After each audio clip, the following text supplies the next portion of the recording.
Fighting out of Anytown, USA, by way of Stockton, California. He is the culture war realist, rational individualist, the alpha with nostalgia.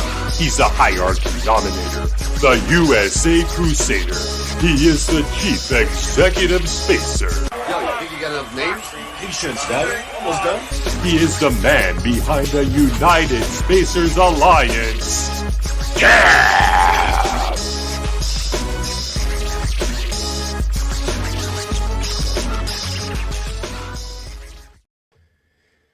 And I know the Lord of the Core. I storage in the origin. I know the record like a tech nerd. I've got the hot takes for the bot fix, and most importantly, I am never a victim. Welcome to Off the Treks for the first time in about 4 months, something like that. We're going to get back to the Wednesday streams. It's going to be fun. It's going to be great. It's going to be entertaining. It's going to be informative.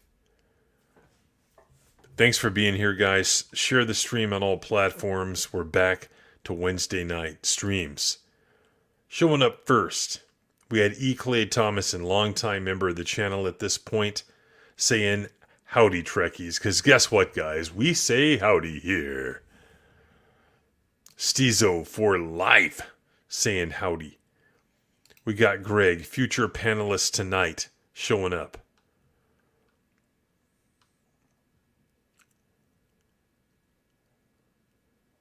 You guys talking shit in the chat because a bunch of people in Washington State want to track my computer and know when I'm going to go live for a stream and put these long ass Windows cumulative updates that take forever to upload and install.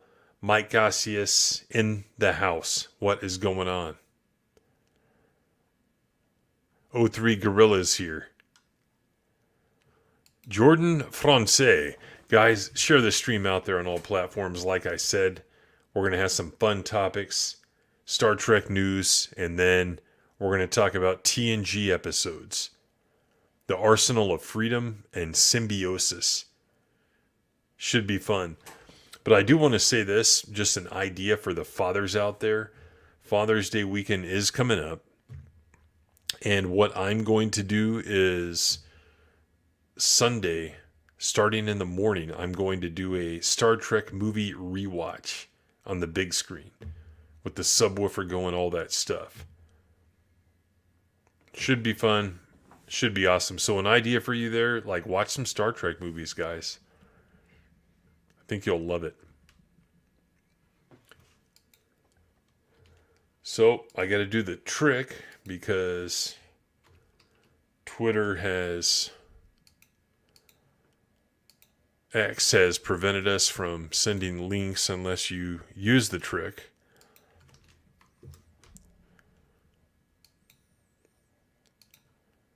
Happy early Father's Day. Family gets together at my aunt and uncle's place. Well, that sounds like fun. I'm going to spend it as alone as I can with some peace and quiet. That's what I'd like.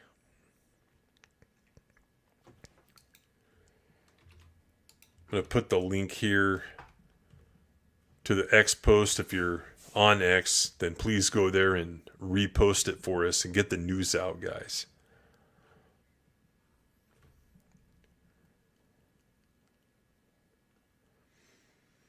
Yeah, that's going to be talked about on Friday. That's going to be talked about on Friday, for sure.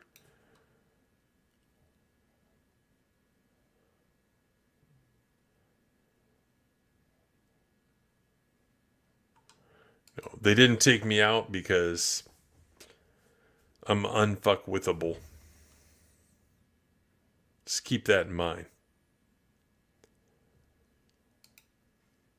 Yeah, haven't done Off the Treks in so long, had to reboot the Commodore. I'll tell you what, I'll take a Commodore any day.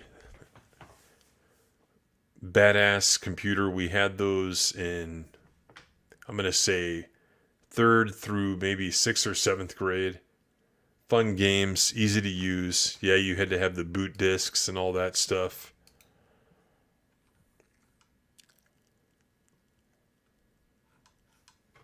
It's good shit.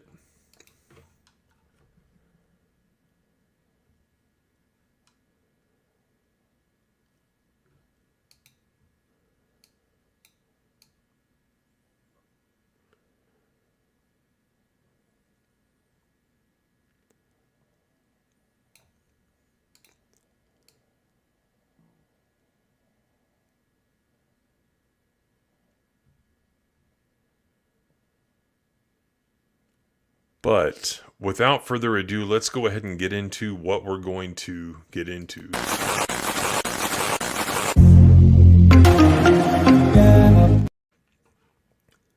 We're going to talk about what happened with Zachary Quinto, who played Spock in the J.J. Abrams verse Star Trek movies. We're going to talk about the award that Star Trek won. We're going to talk about Alex Kurtzman and how he supposedly respects Canon in a recent interview from earlier this week. We're going to talk about something, a body part that a Star Trek actress shaved. That should be fun.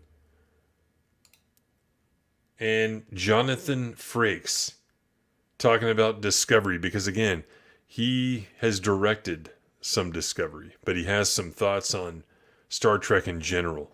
And obviously, it's just going to go to show that pretty much every Trek cast member at this point is a piece of human refuse.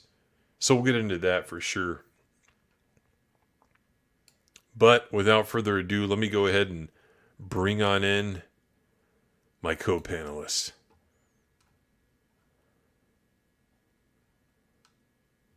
We don't serve their kind here.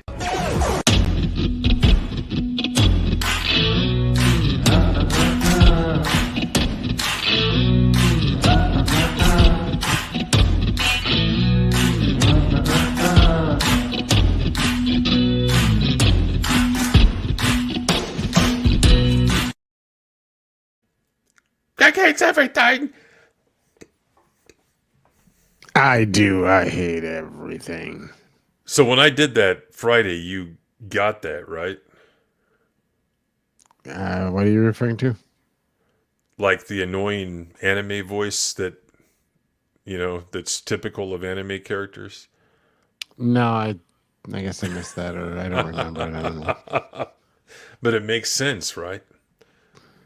Yeah, I mean, those of you who follow the channel and listen to me on streams or talk to me in DMs or something, like my feelings on anime and everything. And one of my biggest problems with it is that they yell everything. Like everybody just screams. They don't have emotions. They just yell. Yeah. And to be true. fair, Damn that's true. one of the things I hated about Lower Decks was it was very... The characters all felt very anime to me, not in the way that they were drawn, but in the way that they acted. They were all like hyperactive, yelly things. And it's just like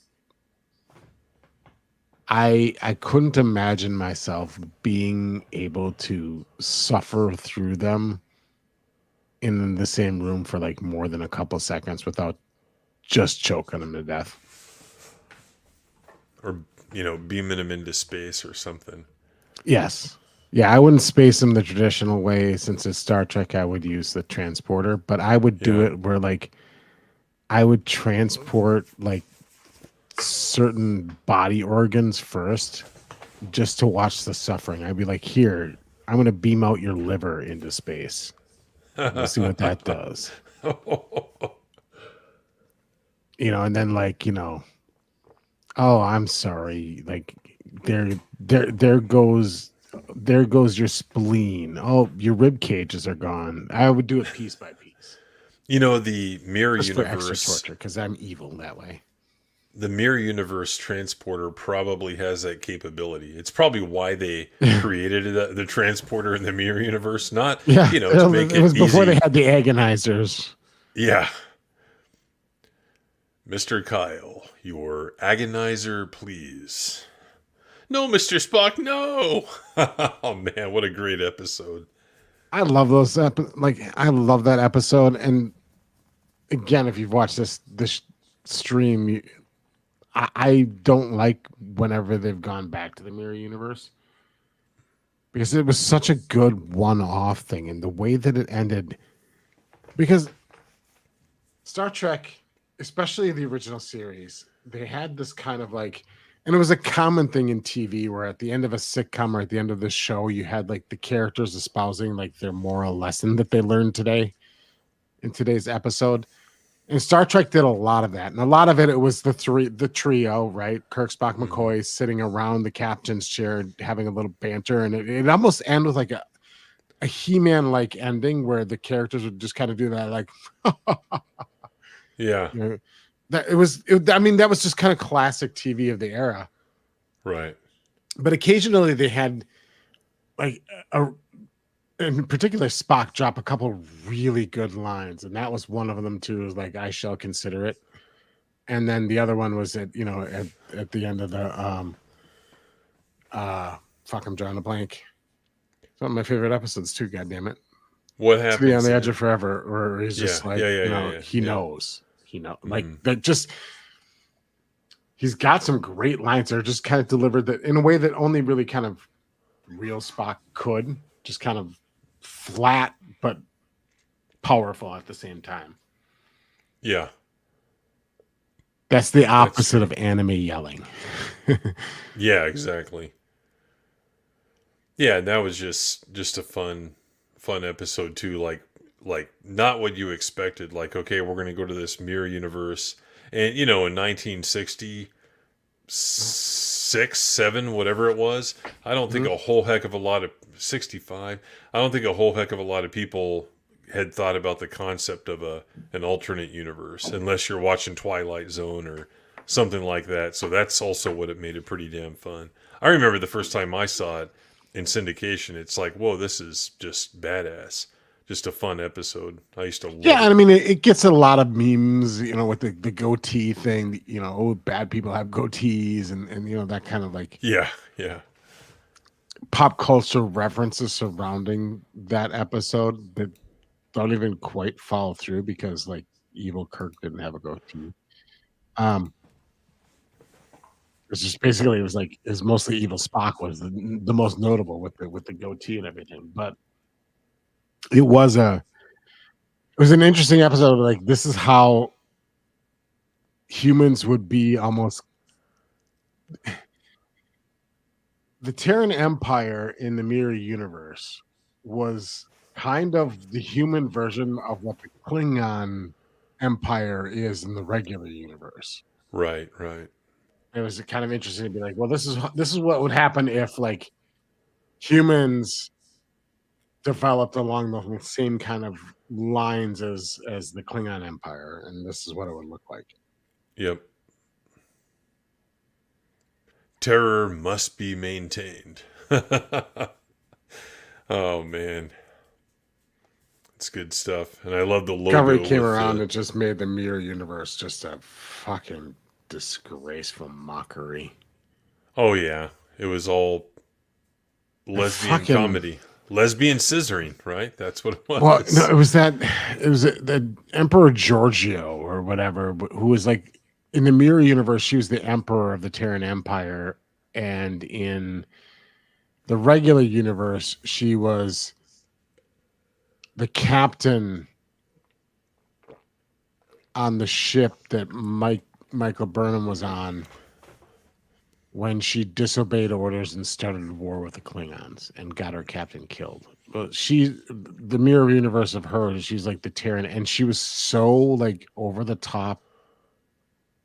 It was like Poison Ivy in the third Batman movie, but in Star Trek. It was so like, it was almost sing-songy, and she was just so ridiculous in that role. Chewing up the scenery.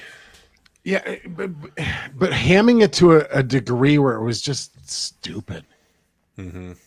It was cringe. It wasn't even like, ooh, this is good. Like Ricardo Montalban kind of. No, it was just cheesy and cringe. Yeah. And there's a reason why that they've, that Section 31 show has never gotten off the ground, is because she was supposed to be the lead in it. It just wasn't going to work. Right. And she was good in whatever Crouching Tiger, Hidden Dragon or whatever, but like she's not as her character in Star Trek and the way that she was directed to play her character was just awful. Right. But I got a question for you. So should we just cancel this stream and talk about Acolyte instead?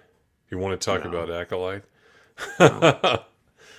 Golly. One, I haven't seen it, and I want to talk about it, but in a different way than I think what everybody else is talking about it. Because I will say this: it's great to see like the griftosphere like be back on board the Star Wars train like 1,000%, since they can just apply their dumb bumper sticker logic to this one. It's gay and women. Mm-hmm. It's gay with women in it, guys. It's gay and it's got women in it. So now we care about Star Wars. We couldn't be bothered to talk about it. In fact, we acted like Star Wars was like this lowbrow, bottom of the barrel, like kind of like not even really good science fiction. It was like the trailer park of geek fandom, according to these certain people who couldn't be bothered to even discuss it, the shows, what was going on with Star Wars for like the last 3 years. But now this has come along and it hits right into their wheelhouse where they can just repeat the same fucking dumbass lines over and over and over again. MCU. Yeah, but hey, you're so smart because you watch Lord of the Rings and Dune, right? Yeah, that too. Yeah. So smart because you watch Dune. Like, man. Yeah, and it's just great seeing all these people like boom, they're right back into Star Wars now and actually driving people to watch the fucking show. The Acolyte. Yeah. By them like promoting it and being into it. Now people are watching it because it's so bad they have to see how bad it is. Yeah. Like you're literally driving people to watch the show. And yes, it's going to have shitty ratings because nobody cares about Star Wars in general. And like our side or whatever is not large enough to like do $1 million million people dents in viewership. So like, is it going to save Disney? No, but like you can't simultaneously say like you're too cool to care, you don't care anymore, you're walking away, and then be apoplectic about something that happens in the show. Because here's what it comes down to, guys, and here's the reality of the situation for these channels out there. They're phony. They don't care. They've never cared. They've pretended to care when it gave them the audience that they desired. And that's just the fucking truth. If you can't see it by now, I just keep sending super chats their way because you're never going to see it and you don't deserve to keep your money anyway. Yeah, I mean, come on. You want to see the fat baby yelling pronouns. Like, haha, it's funny. Do it again. Play the echo voice and say hot dog. Yeah. Like, good grief. I see all these tweets and everything else, and I don't even know what half buzz. of them are about. I don't even know what half of these are about. Couldn't pay people to talk about Star Wars a year ago. Mm-hmm. Whether it was the Acolyte, the Kenobi show, Ahsoka. Oh no, they wouldn't even they couldn't even be bothered to watch it. They're too cool for Star Wars. Star Wars is dead. It doesn't matter anymore, right? Same people right now. Yep. They're jumping all, they're tweeting left and right and farming that audience. So guess what we're going to talk about fans. Friday? We're going to talk more about fake them fans talking than about it. Fucking J.I. Acup. Yeah. That's a good point. But we're going to talk about them talking about it. I mean, it's going to be probably off the hook Friday night. Yeah. We kind of already started talking about it, like. Yeah, well, I mean, here's my little thing. You get my feeling right there. These fucking people that are like, and I'll name some names here. Like there's people out there who've been talking Star Wars this whole way through, right? friends of mine, friends of the channel, people that we've known in this community for quite some time now, and like our good friend Raging Rhino, who's probably lurking in the chat, because that's what he does. Release Raging the Rhino, Kraken. say hi. But like Raging Rhino, he's doing reviews and he's talking about the Acolyte, right? But he has never stopped pretending to care about Star Wars and never pretended he was too cool to care about Star Wars. And he's been talking about literally every show that he's even watching and reviewing the fucking dumb cartoons. Wait, he's right? not the baby ones, is he? I don't know about the baby ones. The one with the Bad Batch and and whatever. I don't. When he's talking about the Acolyte and getting all pissed off about it, I think he's being genuine because he's been pretty consistent, right? Right. Our good friend Knights of Melvin, right? He's been pretty consistent, right? Yeah, he's watching. Like Tim and I have gotten to the point where we're just not going to watch, and I'm at the same place. Was like it took me longer for Star Trek, but I stopped watching Star Trek too because I just seeing how bad it got was just too infuriating to keep investing emotions into the franchise anymore. Right. So for Star Wars, Tim and I have walked away. We're not watching even for the purposes of reviewing these new shows. But people like Rhino, people like Melvin, they're watching it, but they've never stopped saying Star Wars is relevant or stopped or pretended that they didn't care about what happens to Star Wars. Yeah. Right. They've been talking the whole way through, whether it's been giving them great fucking views on their channel or whether it's been getting them jack shit for views on their channel. They've been doing it all the way through. And none of my ire is directed at people like that.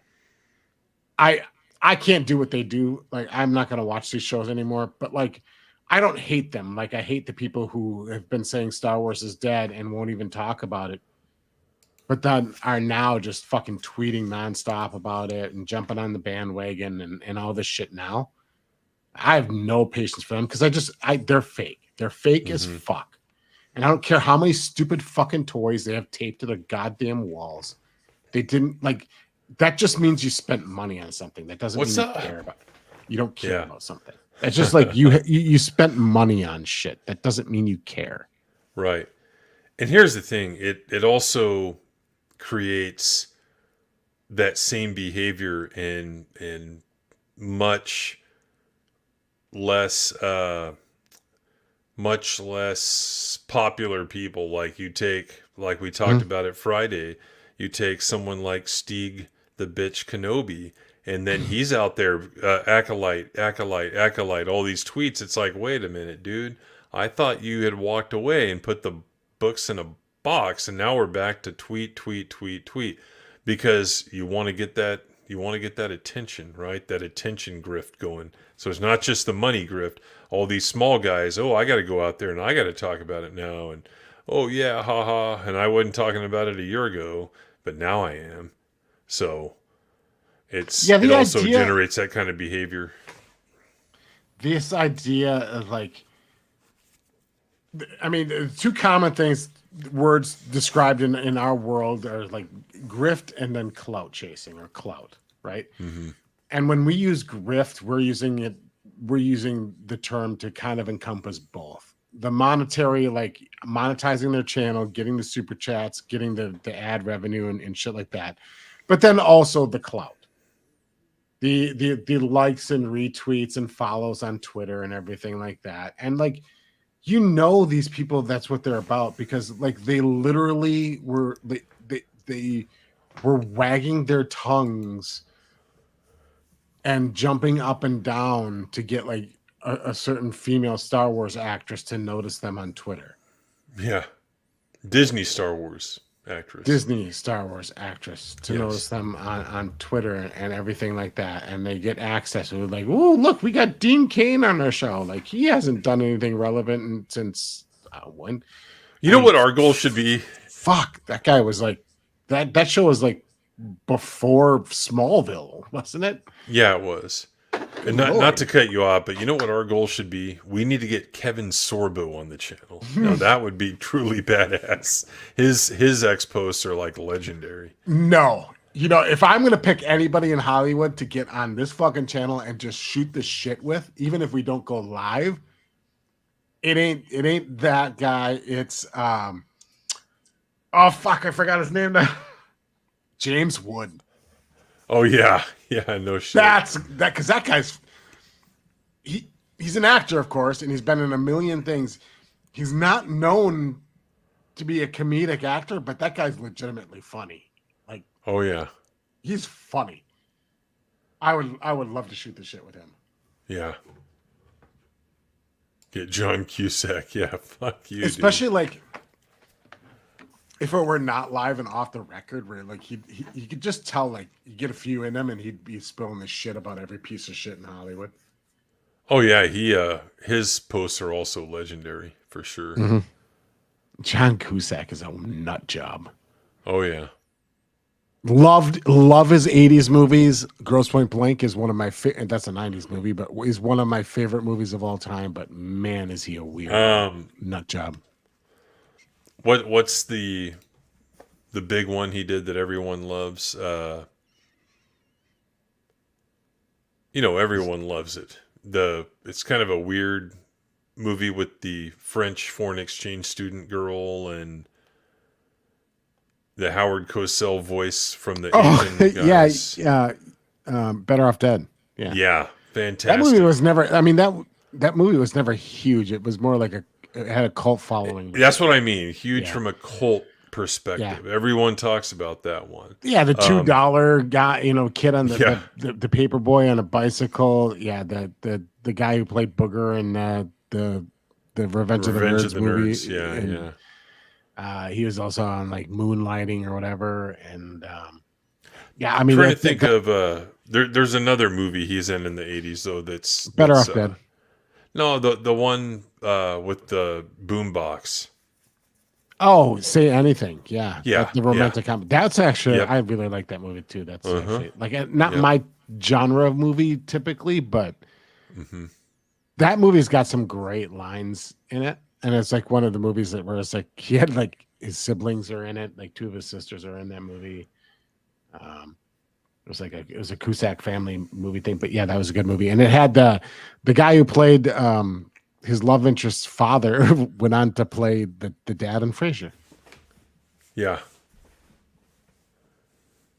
Anyway, I don't know how we got off on. Oh yeah, because of Blake putting it. Yeah, but 80s movies good. Not really a fan of his serious stuff for sure.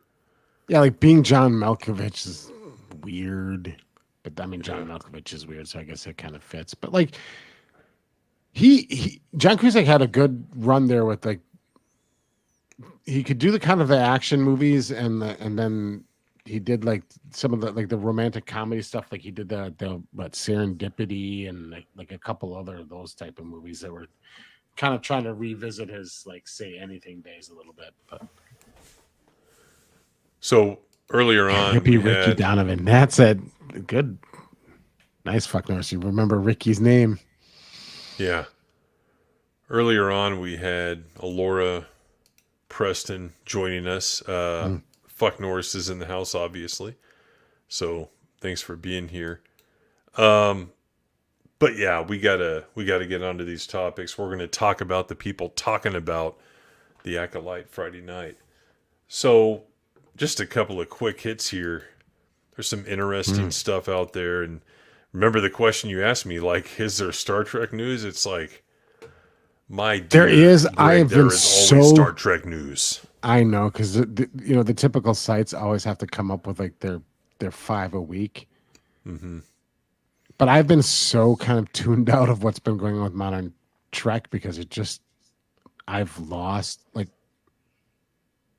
I'm kind of at where you're at with like Star Wars. Like I still have a lot of reverence to the Star Trek I loved in the past, but I just don't even consider it like a thing anymore. It's like, it's been dead for decades for me and it's just going to stay dead. Yeah. And that's fine. Like these shows, like, I really wish people would just come to understand that like it's okay that some IP, no matter how much you love it, just stops producing new stuff. Yeah, no shit.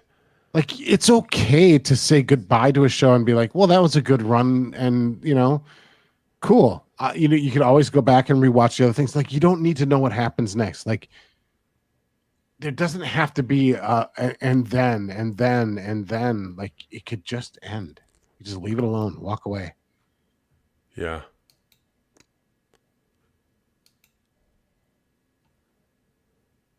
Yeah, so StarTrek.com here.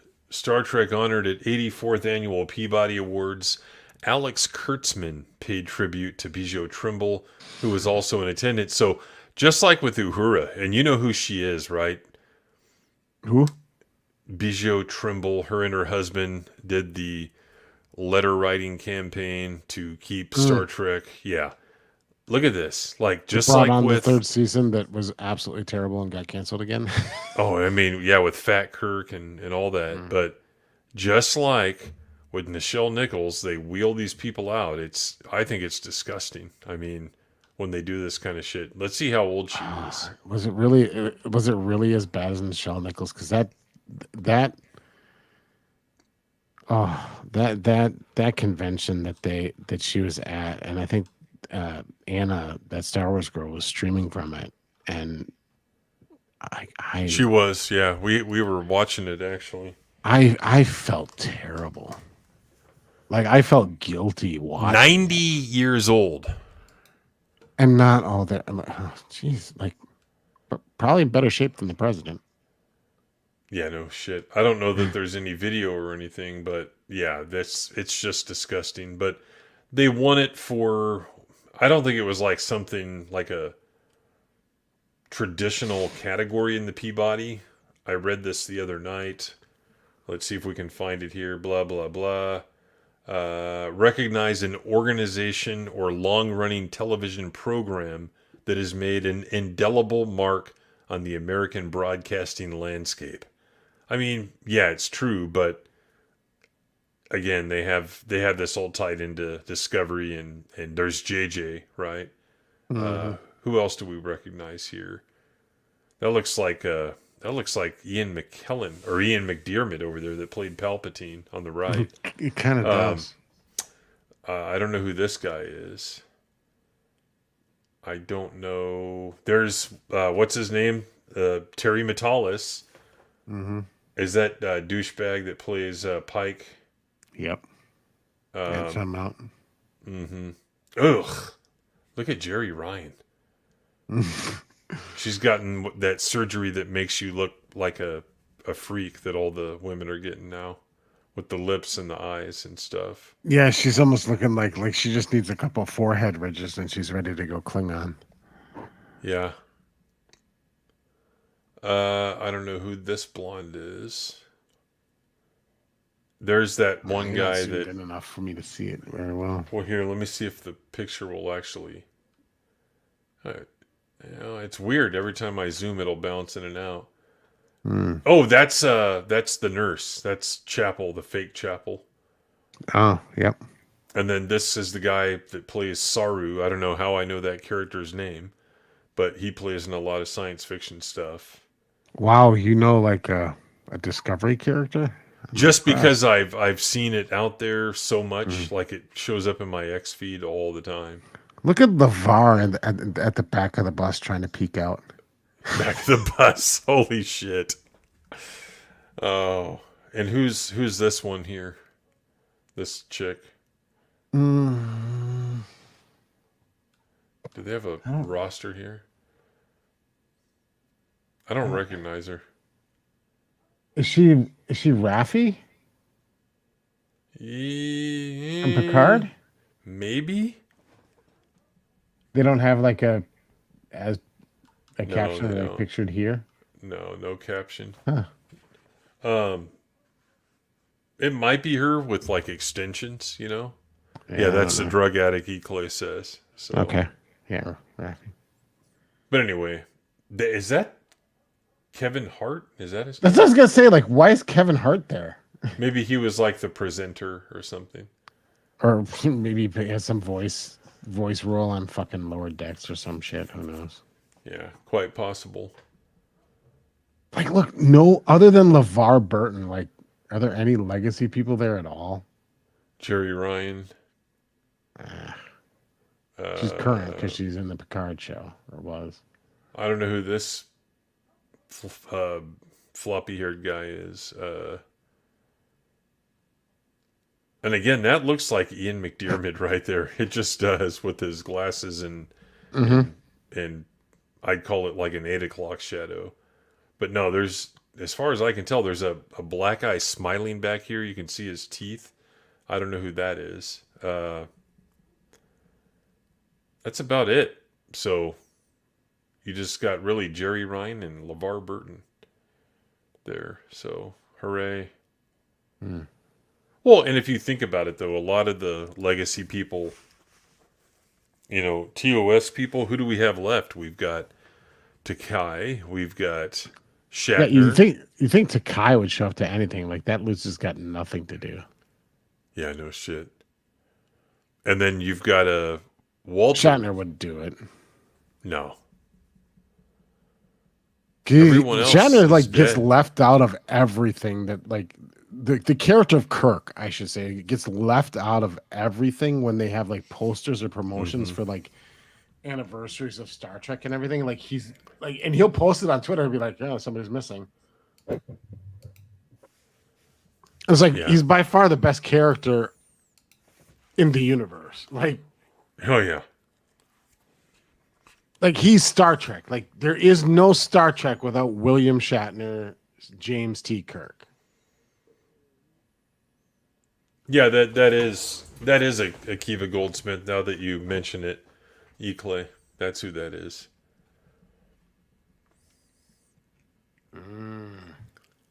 Okay. Yeah, I don't know who this little guy is in the middle here, getting sandwiched between Pike and Metalis. You may know that guy if he plays a character or something.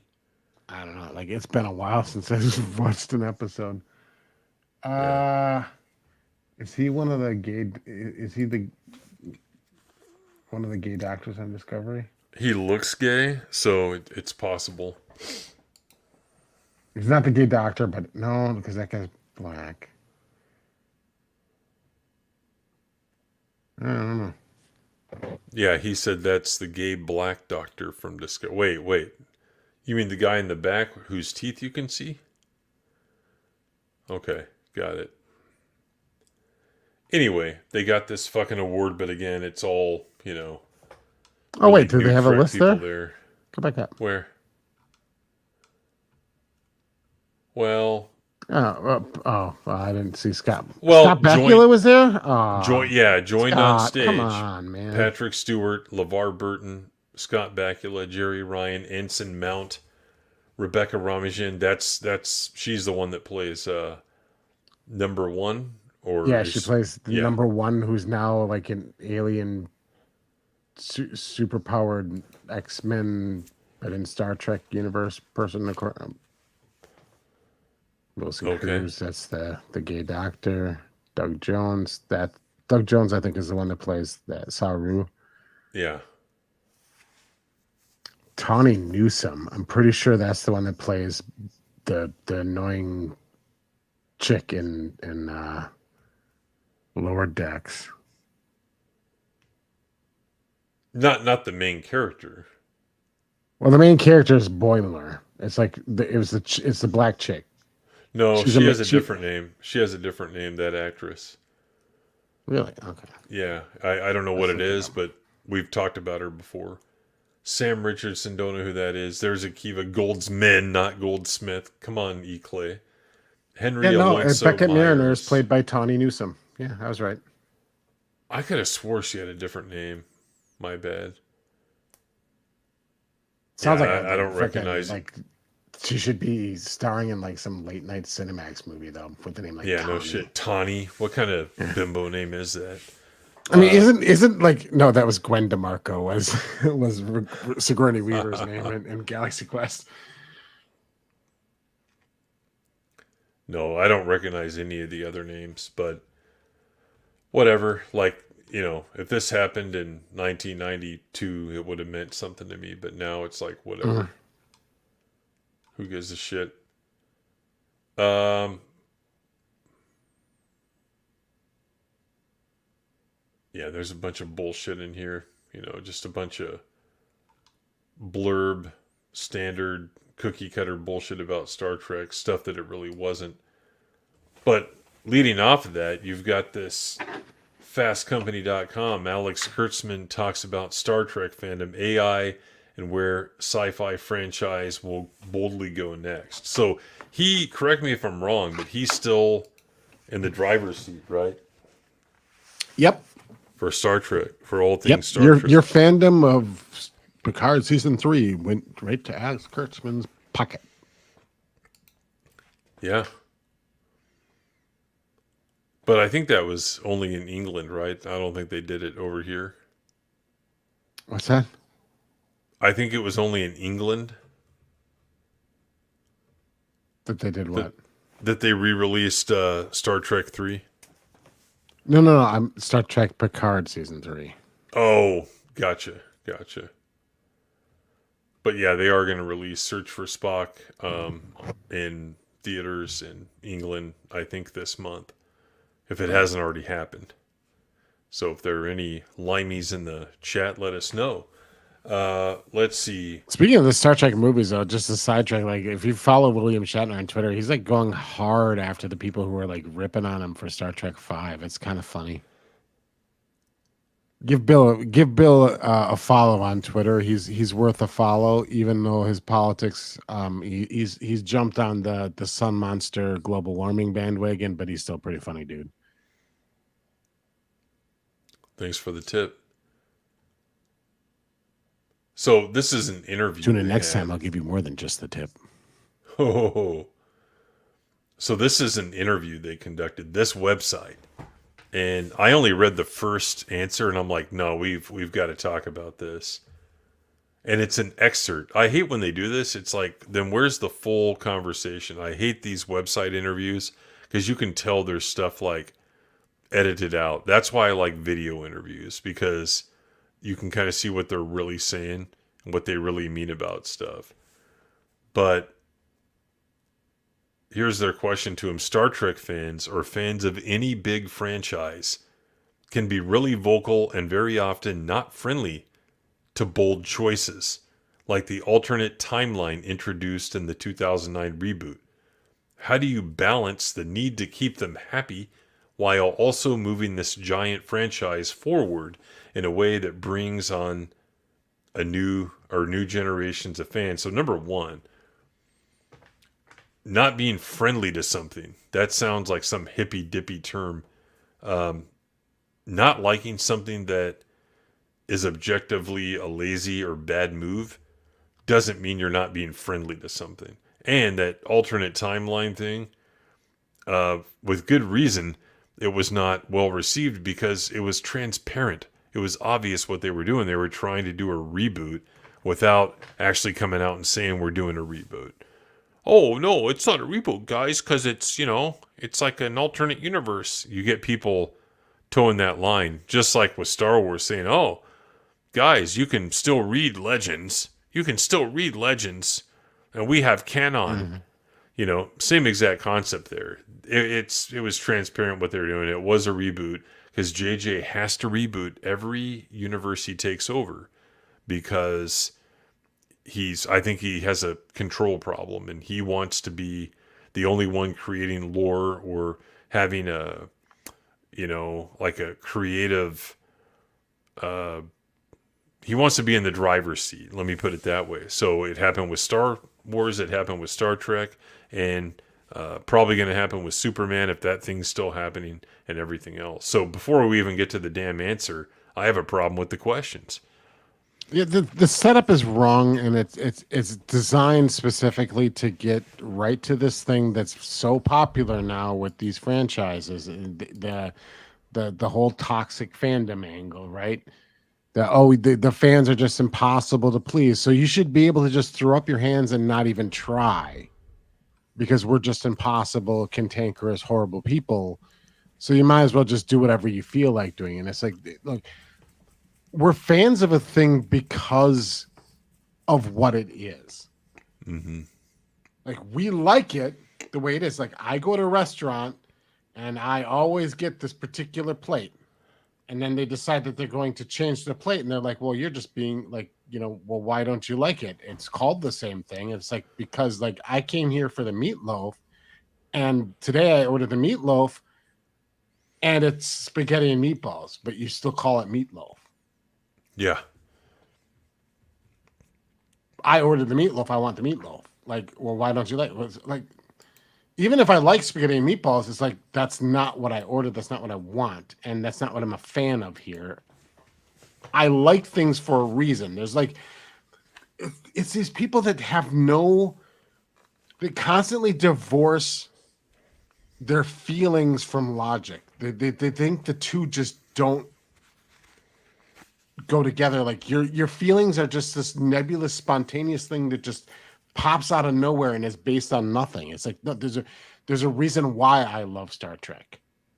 Right. There's a reason what drew me to the franchise. And now you are undoing and changing that very thing. So yes, I don't like that. Of course, I don't like that. Now, it is possible for you to change something and I like it better, right? But you are taking that risk when you decide you're going to change something. And it's a really extraordinary risk when you unnecessarily reboot something rather than just continue the timeline forward. Yep. Because what it's telling me is like, you want to capitalize on the name of the thing, but then not be that thing. So you want Kirk in name only. You want Spock in name only. You want the Enterprise in name only. You want the United Federation of Planets and Starfleet in name only. That's insulting to me. And it's insulting to most people who are fans of things when you completely change things, but then just call it the same name and expect us not to notice. Yep. But like, oh, well, yeah, it might look a little bit different, but yeah, that's the Kirk in the J.J. Abrams movie is just like the Captain Kirk we know from the TV series and the other movies. Yeah. Remotely close. Not even the backstory is correct. Well, the biggest butcherings were Spock, Kirk, and Pike, both in the JJ movies. I didn't like that version of him, and I don't like the Strange New Worlds. The hair guy, Anson Mount's stupid windy hair. Like, what is that gay crap about? Like, come on. It would have been so easy in 2009 for them to make a Star Trek movie that was set in the same universe and was faithful to everything and didn't have to recreate. You could have had a cameo, sure, why not? Throw a cameo in there. Like, yeah. And that's in keeping with tradition with Star Trek, right? So the very first episode Encounter in Farpoint of the Next Generation, right? Who's in it? McCoy. Yep. Right? The very first episode of Deep Space Nine, who's in it? Picard. Right? There's a history of these crossovers. And it was particularly easy in the case of like Deep Space Nine and Voyager and TNG is because those shows ran concurrently. Like the two of them were going at the same time. Yeah, I think TNG was wrapping up its run as Deep Space Nine was starting theirs, and then Voyager started before DS9 ended. So there was overlap, and then you had some reoccurring characters like Q, although badly used in the other shows. Yeah, and Barclay badly used in Voyager. Yeah, I think Quark was in an episode of TNG when they're trying to find something, and then I think Bashir beams aboard the Enterprise in an episode with those little robots, I think it was. So okay. they definitely had some crossover.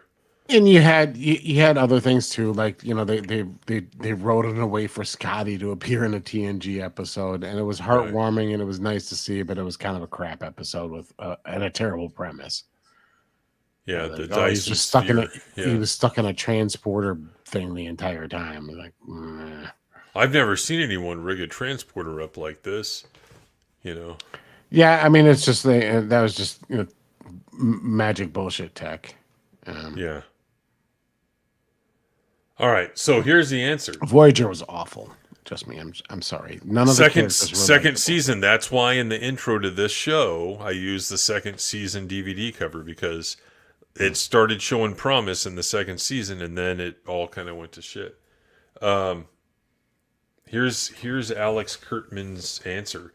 I think you have to fundamentally respect canon. So already right out of the gate. Now correct me if I'm wrong, but wasn't he was involved in the 2009 film, right? He was involved that far back. I don't know what his involvement was in the JJ movies.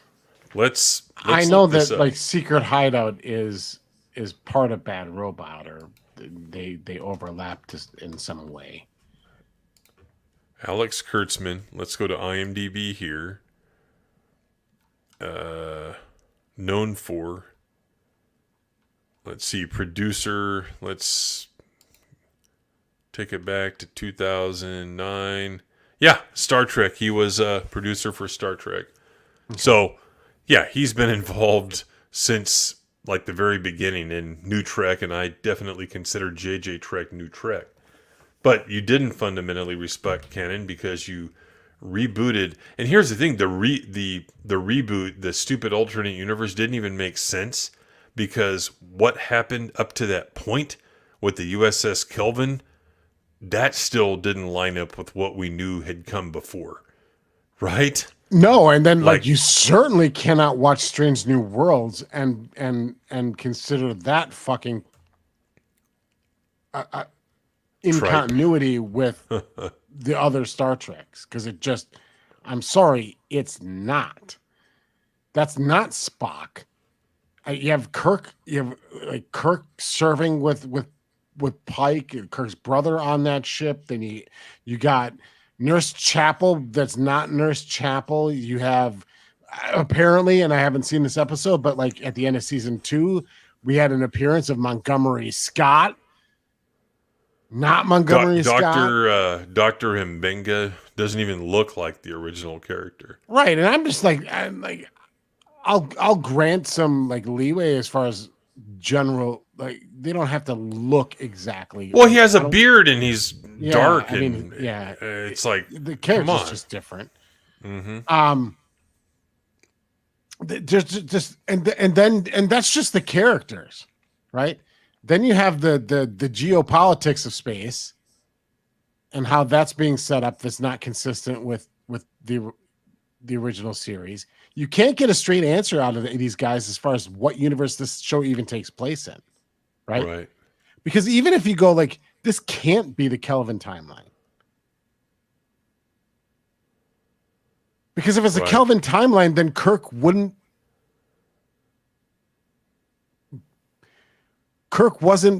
in Starfleet until then. He suddenly was and was serving directly underneath Pike in the movie, right? Yeah. So like Kirk can't be out there doing this other thing. And like, then when did Spock go back to the academy to become an instructor to get like pissed off at Kirk for cheating on the Kobayashi Maru? And like, how does any of that fit in there? The technology certainly doesn't line up. And I'm not just talking about the aesthetics, right? I expect the aesthetics to look different. Like I don't expect wooden block discs and knobs and everything on the bridges, but like we have whole new technologies that existed that didn't exist at the time of TOS. Like the way the ships worked and how they operated and what they could do and what they couldn't do and just how things worked doesn't line up. There's like Strange New Worlds is probably Discovery is really bad. I don't know. I think Strange New Worlds actually is probably worse than Discovery as far as. And here's the thing: remember going into it, and this is going to take it back to the roots. It's going to take it back to the roots. It's going to be Star Trek, guys. Just episodes about exploring, and no, it's not that. No, I mean, like boy, it's hard for me to say because like the thing is Strange New Worlds exists as a spin-off of Discovery. Correct. Yeah. Like the Spock wasn't introduced in Strange New Worlds. He was introduced in Discovery. And same with Pike and those guys. Like their origin is Discovery. So he respects the canon. Evidence, because I can think of like dozens and dozens of things in Strange New Worlds alone that's not consistent. But and at best you could say is like, well, they didn't specifically say Uhura didn't serve on the ship. Like, yeah, but they kind of did though.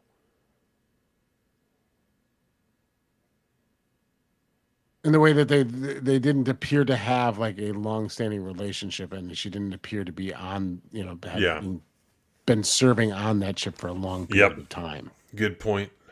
I mean, they didn't say specifically like, Uhura, today is your first day on the Enterprise, and you've never stepped aboard the ship before ever in the past, have you? And then we've covered that, but she looks horrible. That version of the character looks horrible. I don't even like and she's like, now she's like some prodigy kid and whatever. She's like a combination of like the actual Uhura and then like the character what Yoshi from Enterprise, where she's super genius linguistics person. Oh yeah, Hoshi. Yeah, Hoshi. I said Yoshi. No, she's not a dinosaur that eats stuff. That we know as well, Ben. That we know of, yeah.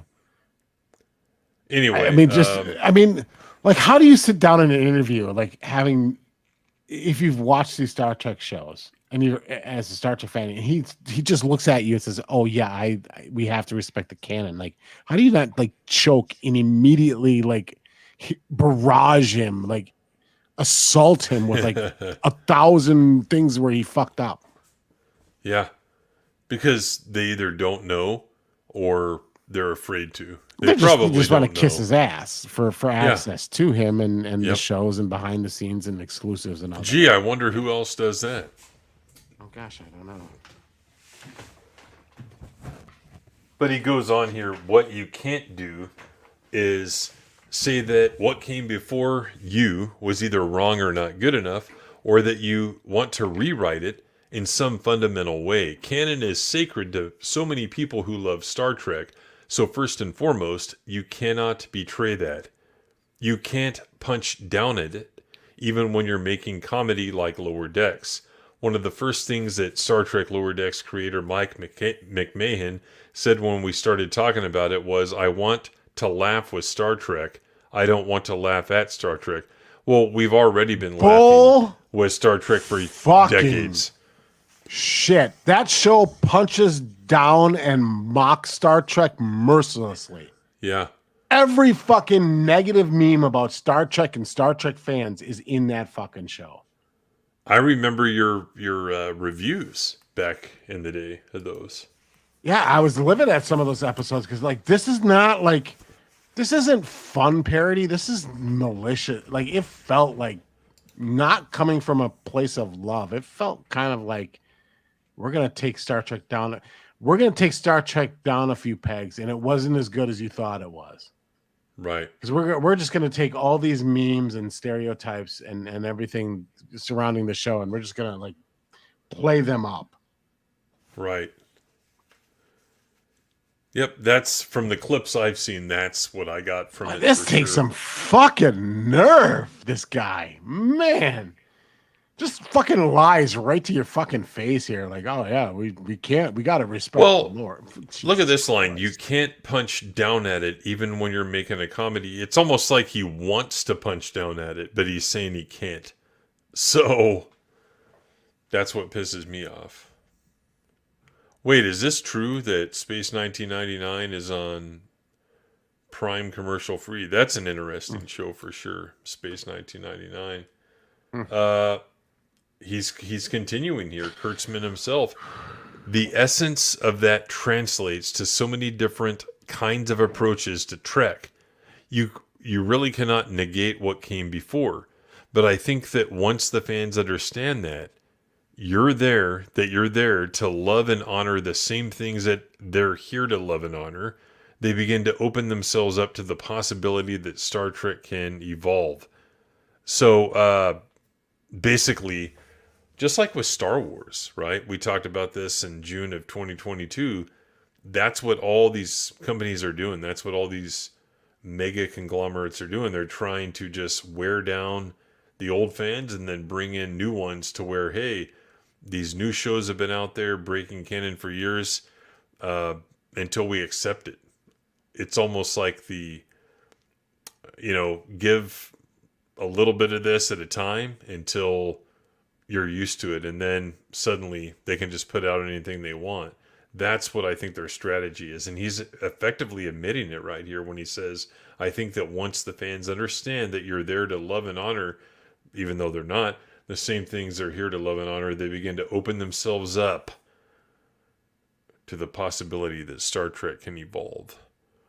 That's what they're doing. Keep on putting out Lower Decks seasons.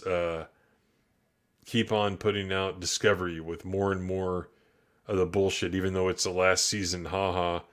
And then I can't wait to read the comments, the salty comments from Riker, from Jonathan Frakes later. But that's what they're doing, guys.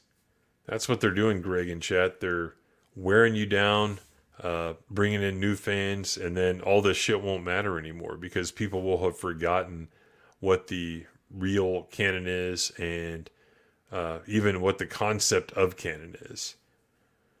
He continues here, I had a very interesting conversation once with Nick Meyer, who directed Wrath of Khan, and he said, if I had taken a vote of Star Trek fans and asked everybody, do you think I should kill Spock, they would have killed me.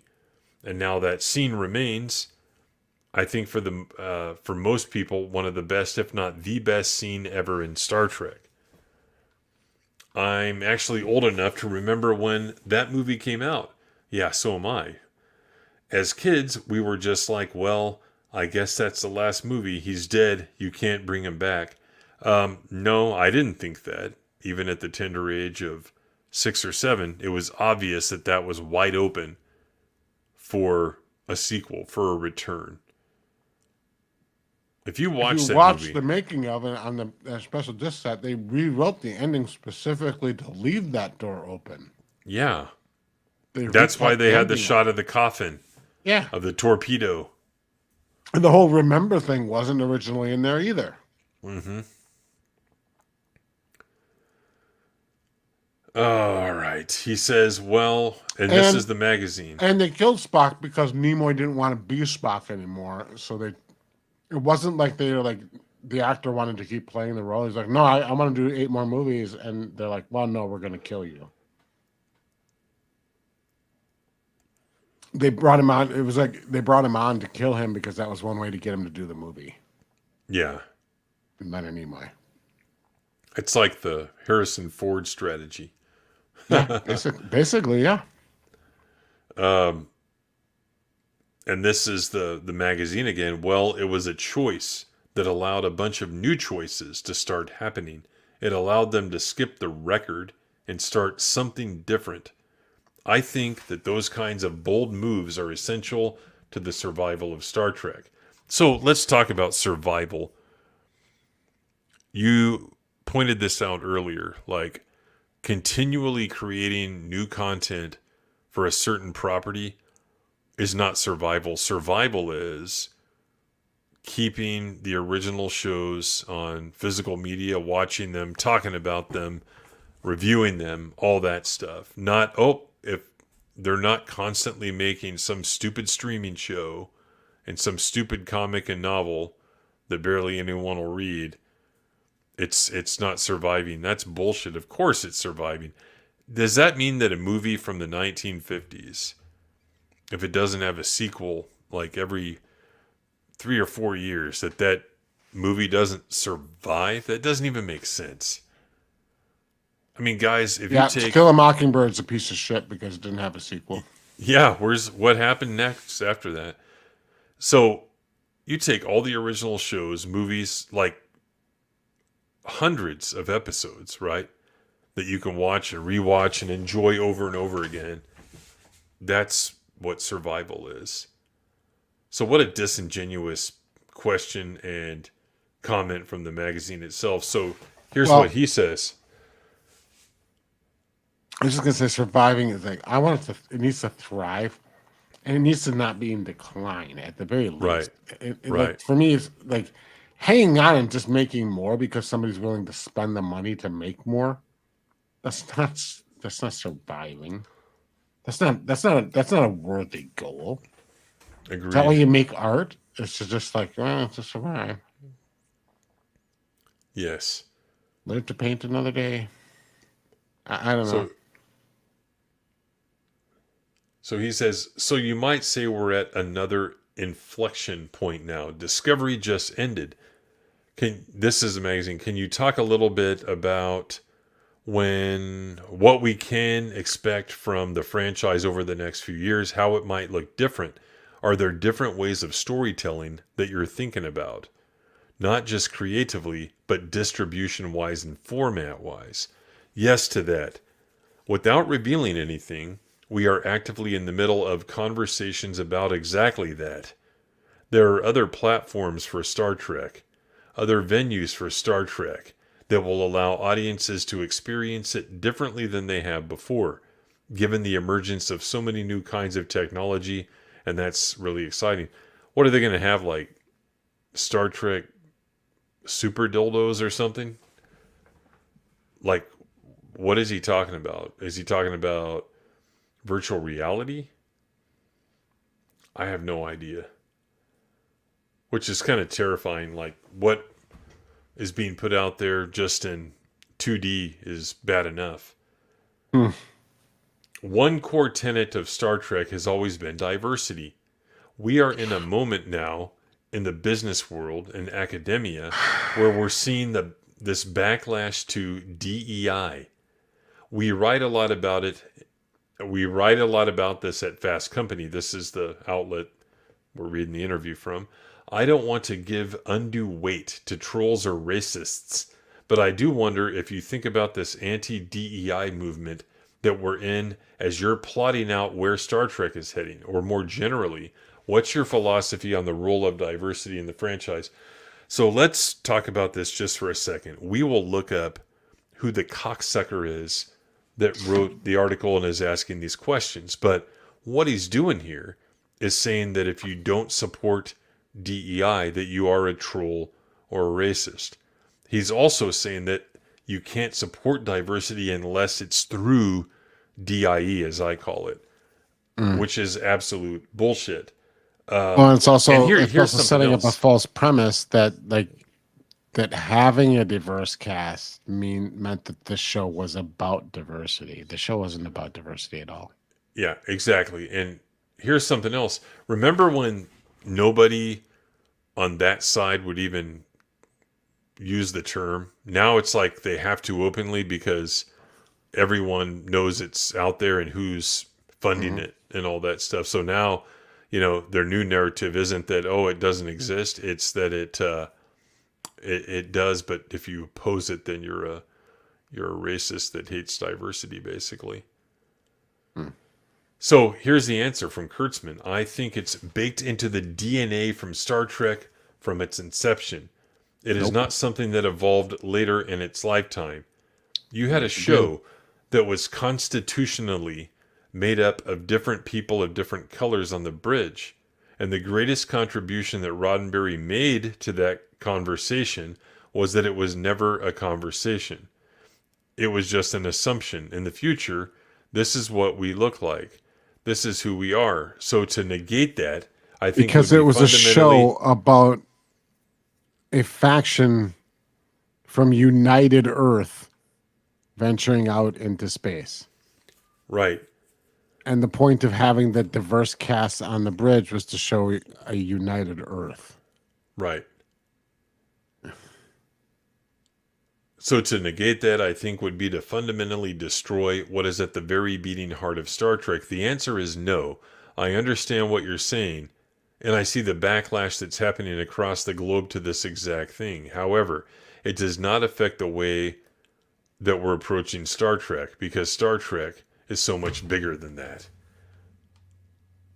Blah, blah, blah, the I Peabody mean, that's Award. kind of a canned, crappy answer, but it's not terrible in the sense of like he's trying to say, like, oh no, we do it, but we're not. It's not a focus point. That's not what we're about. That's not the purpose. It's a lie, but it's not a terrible answer. Other than the fact that it's just a lie. Yeah, I'm trying to see if there's That any is one other of the interesting focus points. questions here. Talking about AI. Yeah, there's nothing else. Nothing else really interesting in there. But yeah, again, really awkward comment, really awkward question about DIE when, you know, it's like, guys, you're actually calling it that now. Before it was like, oh yeah, all these Alex Jones weirdos are out there saying that it's taken over corporations, and they're just full of it. Well, no, now you're actually admitting it, guys. But you're saying that when we talk about it and we oppose it, that we're now trolls and racists. I see your strategy now. I see it. Perfect. 2 seconds. Gorillas there. How does diversity in ethnic group equate to sexual perversions? Like, well, because particularly with Star Trek, of all things, what they'll do is they'll be like, well, they'll say like, well, Star Trek pushed boundaries. Remember the Kirk and Uhura kiss, and then they'll be like, so anytime that they push any other boundaries, it's just like that. And it's kind of this false like logic that people use to be like, well, we put a man on the moon, so why can't we generate nuclear power using scissors and paper? Right. Well, because that's not possible. It doesn't work that way. But it's like, well, what? They said we couldn't put a man on the moon, and we did that. They're like, yeah, but they're not. Those two things aren't the same. Right. And just like, but they'll do that and be like, well, the original Star Trek show pushed boundaries, so then we can push all sorts of other boundaries. Be like, oh, cool. So then you're gonna have cannibalism, right? Right.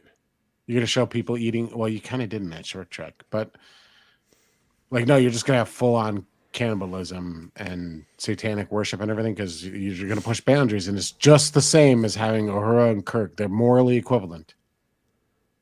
Uhura and Kirk kissing are morally equivalent to like them having cannibal cultures and being okay with it. No, of course it's not, because they're not the same things. They're not equal. Right. But that's a lot of particularly Star Trek fans do, and again, it's with the diversity thing of like the having diversity and being about diversity are two different things.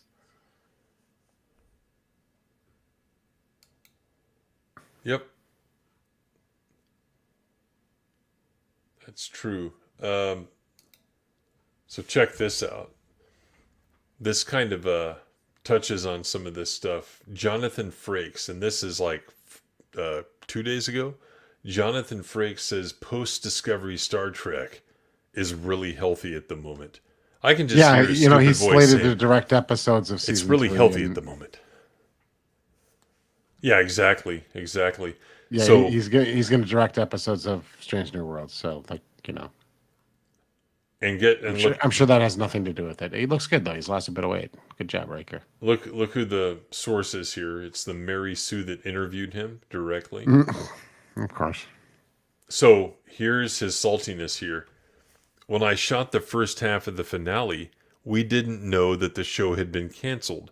So we all shot it and had this feeling of, well, that was a blast and I'll see you next season. I'll miss all of them, but I didn't know I was going to miss them until, I assumed that I would see them the following year. And we all assumed that we would see each other in the following year.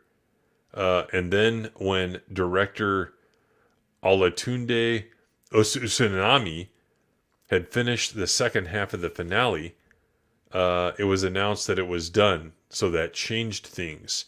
Then they wrote some scenes to tie up the loose strings in the story so that the finale would be satisfying for the audience, which I believe it is.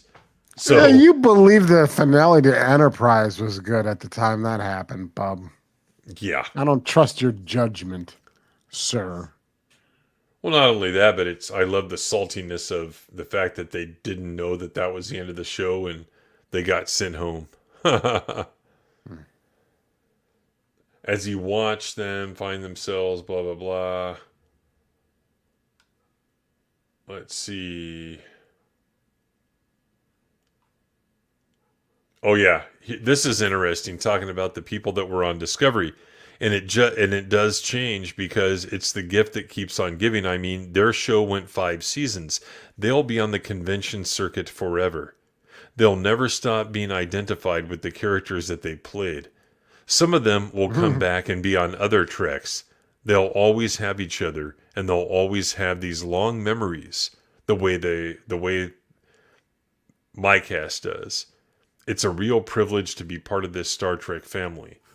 He has glowing praise for the show's lead, Sonequa Martin Green, who's deftly navigated the complicated role of Michael Burnham for 5 seasons. I have this incredible respect and love for Sonequa, who is a fabulous number 1. I mean, not only obviously a great actor, but really a great leader and a spiritual leader and a thoughtful woman and a delicious sense of humor. That's an interesting way of saying that. Frakes also loves how the character of Michael Burnham has been written over the show's run, saying that the character has changed so radically that as she's found herself and found her voice and found her power and had been given the power, and how gracefully and confidently she's taken it on. One might even say that her character completely changes between season to season. But then that would imply that the writing hasn't been so good, and they're just going ditch to ditch, trying to find Right. a path where people actually like her character. Right. The funny thing about it is like, even Discovery fans don't really like her. They like the other characters. They like Saru. They like the gay doctor. They like the lesbian chief engineer.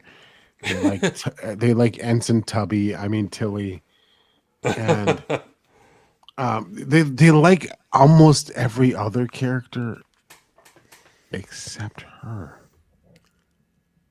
Even the fans of the show aren't That's really hilarious. huge fans of her, and they had to keep the reason her character changed so dramatically was because she was supposed to be the lead, and the audience is supposed to like the lead.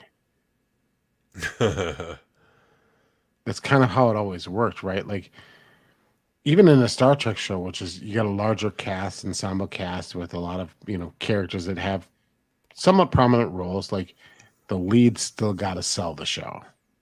Right, Kirk sold the show. Sisko sold the show. Even Janeway, to a degree, sold the show.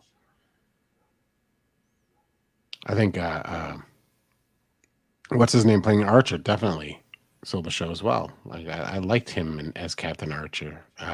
Scott Bakula. Yeah. Sneaker doesn't sell the show. Like, Anson Mount even sells the show way better. Like, people love Anson Mount. I don't know why, but like, the fans like him. Right. The fans I don't, defend. No, I don't. The NuTrek fans fans defend Michael Burnham's character to defend the show in general, because they're all about the diversity and all this other stuff. But they don't really like she's female Isom. Yeah. She's female Isom. There's a lot of people out there that are like, wow, I love Discovery. And they were like, well, tell me what your favorite part of Michael Burnham is. And they're like,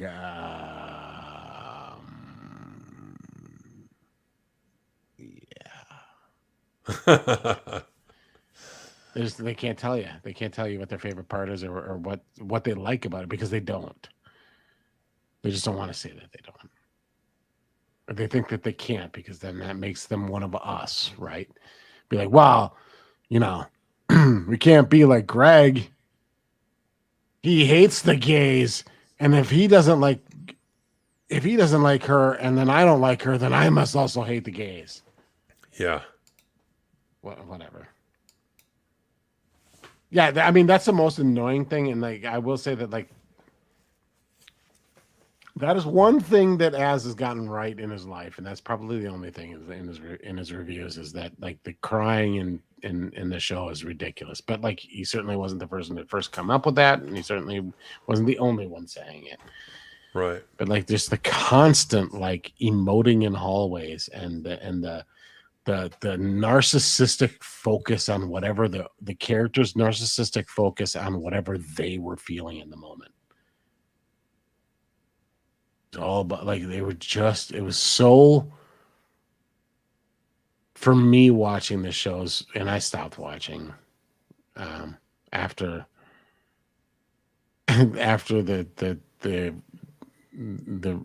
retard who grew up on a planet of dilithium blew up all the dilithium in the galaxy by having a retard tantrum. Yeah. Like that, I was just like that. I can't watch any more of this. This is I just can't watch any more of this. Yeah, it's offensive to your intelligence is what It's it is. offensive It's an that like insult. and basically the entire Federation just kind of gave up after that event.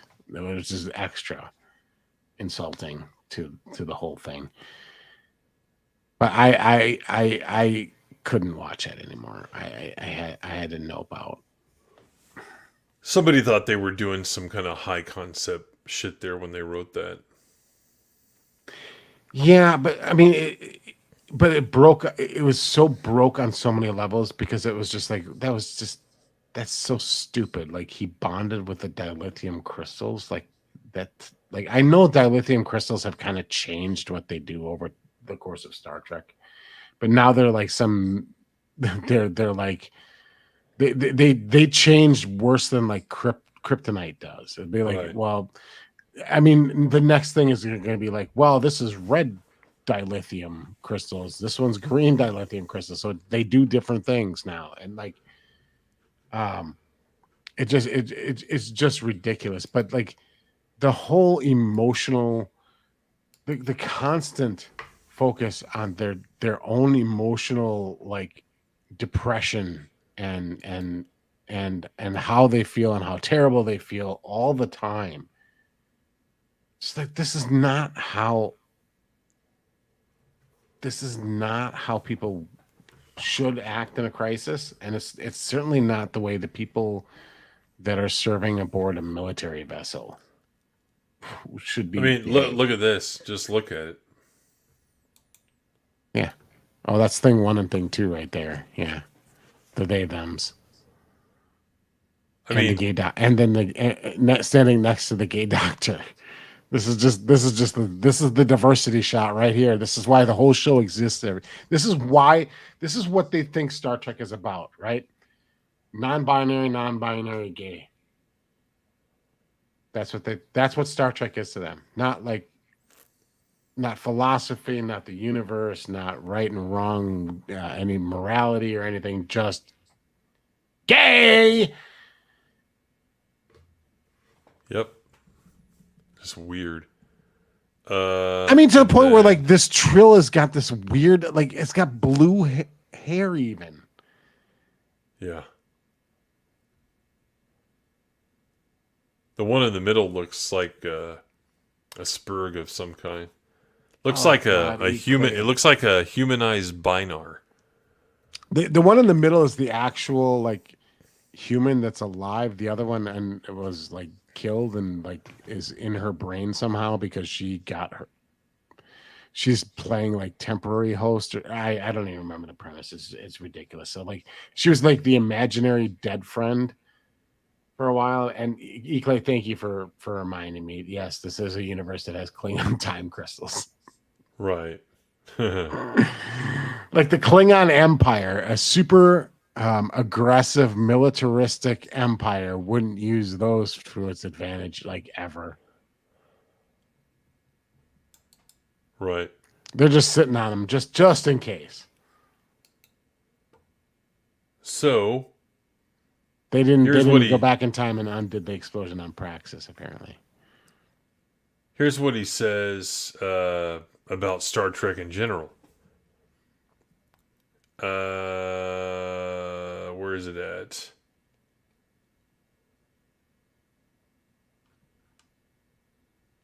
Here it is. I think Star Trek's really healthy at the moment.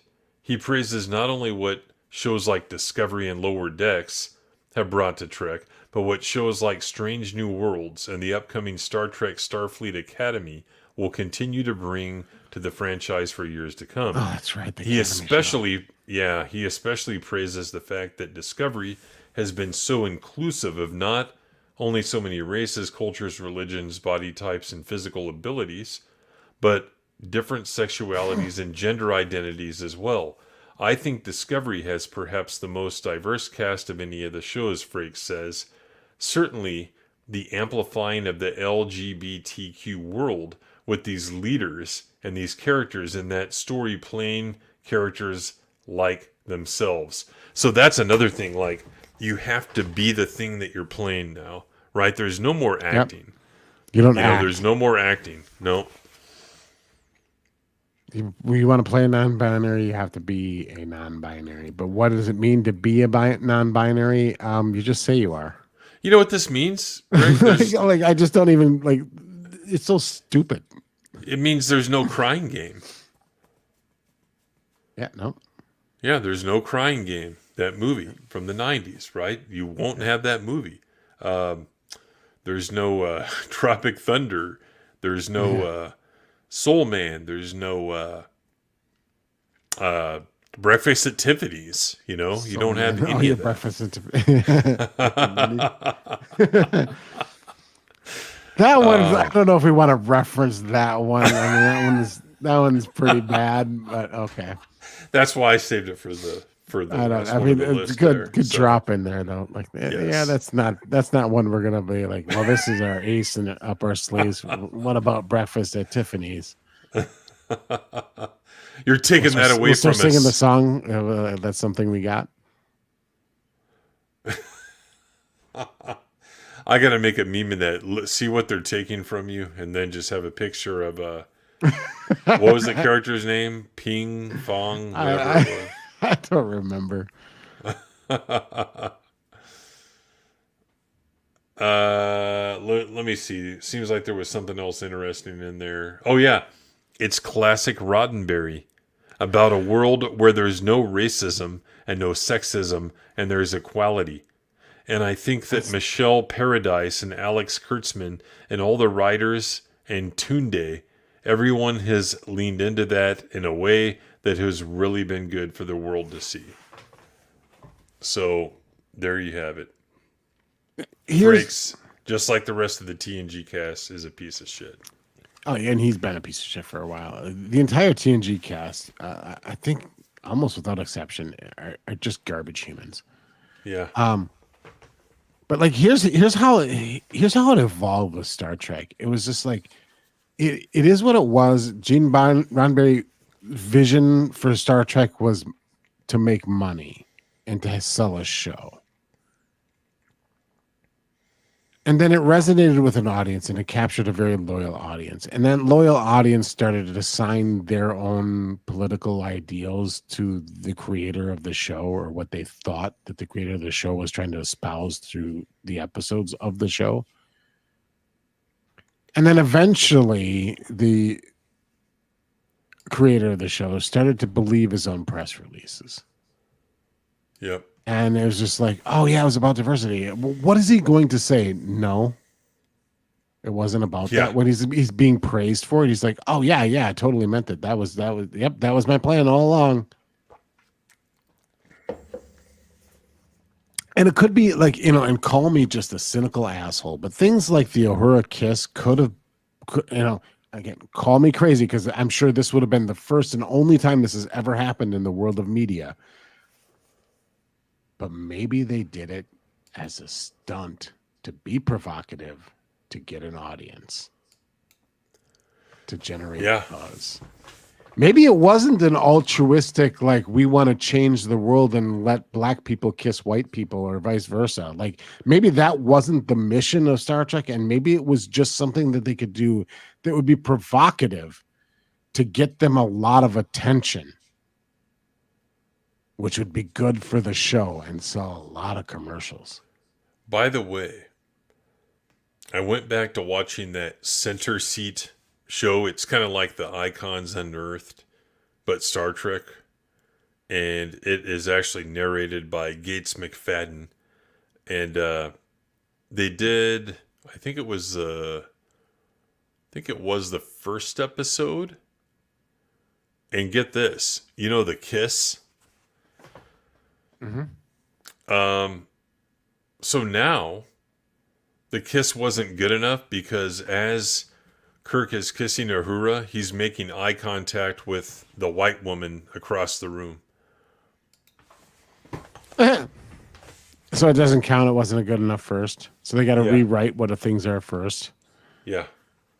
I tried to be like, well, it was forced because they were being forced to kiss, so it wasn't genuine. I've heard the other things before. It's just Well, actually, their lips didn't really touch in the in the thing. It cut just to before they touched in the original airing of the episode, so it doesn't count either. Well, I'm pretty sure. Like, is that what the audience said? Who? Yeah, at the time, the audience that watched the show, they were like, "Oh, this kiss didn't count because." Oh, yeah, I get what you're saying. Yeah. Of course they didn't. They're like, "Oh, yeah, I knew they were doing it." That show, I'm only 2 episodes in. The second episode is about the animated series, the entire episode. I learned a lot of stuff about the animated series in that, but it's also full of bullshit. So I can't wait to see what the third one is. Probably be about the motion picture and the canceled phase 2. We'll see, but it's pissing me off. But that's why I keep watching it. So it's free, like on Tubi. So these people are Hollywood people, right? They live and they work in Hollywood. Their lives are hollow, without purpose, and meaningless. Truly. Because they're shallow, terrible people. And they get older and they start to want to believe or think that they actually matter, and that they've actually been like, that their life had some sort of meaning to it. Because that's ultimately something that everybody eventually gets to coming around to, desiring. That's why people a lot of people derive it by having a family. That gives them meaning, gives them purpose. It gives them some sort of reason to exist. And these people really don't have a reason to exist once they get out of the limelight. So they need to kind of rewrite their own history and make themselves be more than what they were and more than what they are, to kind of like self-soothe their miserable, shallow, boring lives, where they're just grinding out the convention circuit, banging the cymbals meaninglessly, saying the same stories over and over and over and over and over again, laughing at the same jokes that the audience gives them, pretending that it's the first time that they've heard shit, pretending that every audience is the greatest audience that they've been visiting. Like, their life is just a ghastly, disgusting, miserable slog. And in order to give themselves meaning, they have to like fluff up the shit that they did to try and make it seem like they actually did something of value to the human race. And the fact of the matter is they absolutely did not. They did a job that almost anybody else on Earth could have done. Yep. That's just the truth. Yeah. And the people that, there's some actors that understand, well, they have found meaning in other things in their life. And they're the ones that aren't didn't turn out these miserable, but it just happens to be like everybody involved with TNG is a miserable, worthless fuck.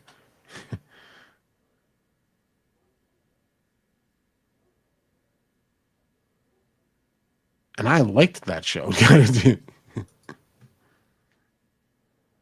Yeah. But I just can't stand anybody that's on it. I mean, they all really kind of suck.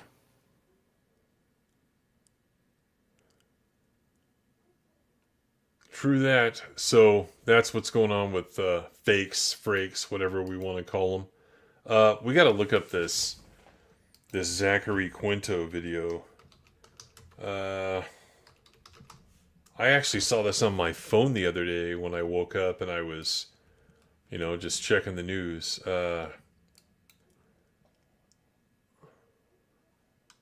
Please have the video here.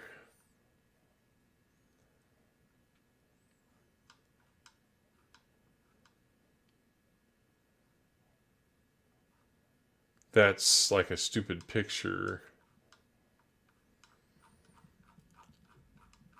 So here's what happened. Zachary Quinto criticized by Toronto restaurant for reportedly yelling at staff like entitled child and making host cry. Toronto restaurant is calling out Zachary Quinto for his alleged behavior at the eatery. On Sunday, June 2nd, Manita on Ossington Avenue shared a message on Instagram stories calling the Star Trek actor an amazing Spock, but a terrible customer. Yelled at staff like an entitled child after he didn't reply to 2 texts to inform him his table was ready and refused to believe the empty tables in the dining room weren't available for him despite politely being informed that they were spoken for. Made our host cry, and the rest of our brunch diners uncomfortable.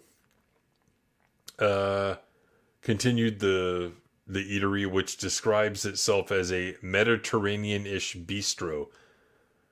Zachary Quinto, there's the screenshot. Mr. Quinto, take your bad vibes somewhere else. We have many lovely celebrities. Join us at Manita, but you are not one of them. The eatery then released a second message on Instagram on Monday on June 3rd to expand upon yesterday's story regarding Zachary Quinto. This isn't the first time, nor will it be the last time, an irate guest has taken their frustrations out on our staff. Manita is deeply grateful for our mostly incredible, stupid ad. Where am I at? Mostly incredible, friendly, gracious guests who may give us constructive feedback from time to time. To all the other Zachary Quintos out there, on behalf of restaurant workers everywhere, we aren't above criticism, but we are above being demeaned. Quinto's reps didn't reply immediately when contacted by people. 47th birthday, so he's a little bit younger than we are. Mm-hmm. No, but he always seemed like the type that would do something like this. I don't know what it is. He hosted some kind of documentary series I was watching, but I got bored, so I stopped watching it. I think it was In Search Of, because guess what? Guess who hosted the original In Search Of? Leonard Nimoy. Leonard Nimoy, yeah.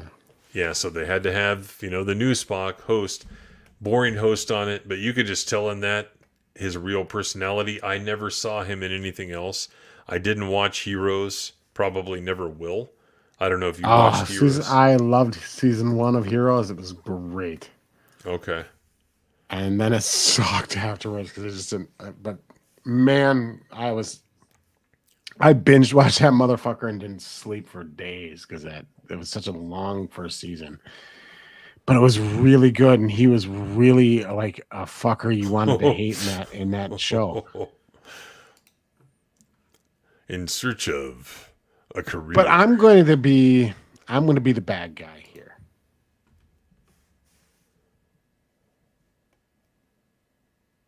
I'm gonna say that this restaurant sucks balls and should go out of business. What a bitch fucking move. Complaining about a customer online because he's famous. Like, so I automatically, because this is such a fucking beta bitch move, think that they're dramatically um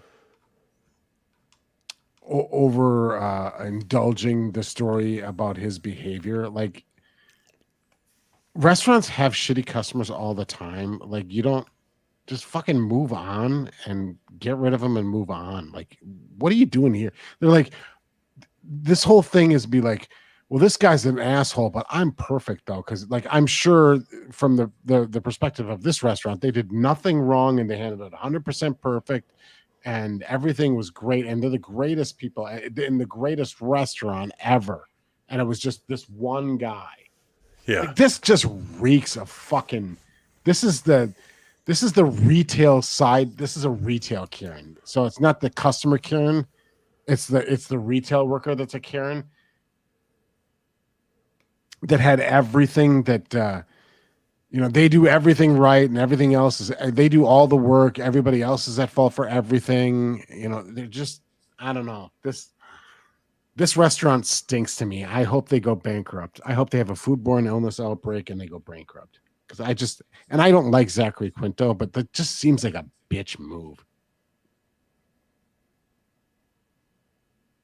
Yeah, I mean, I don't know.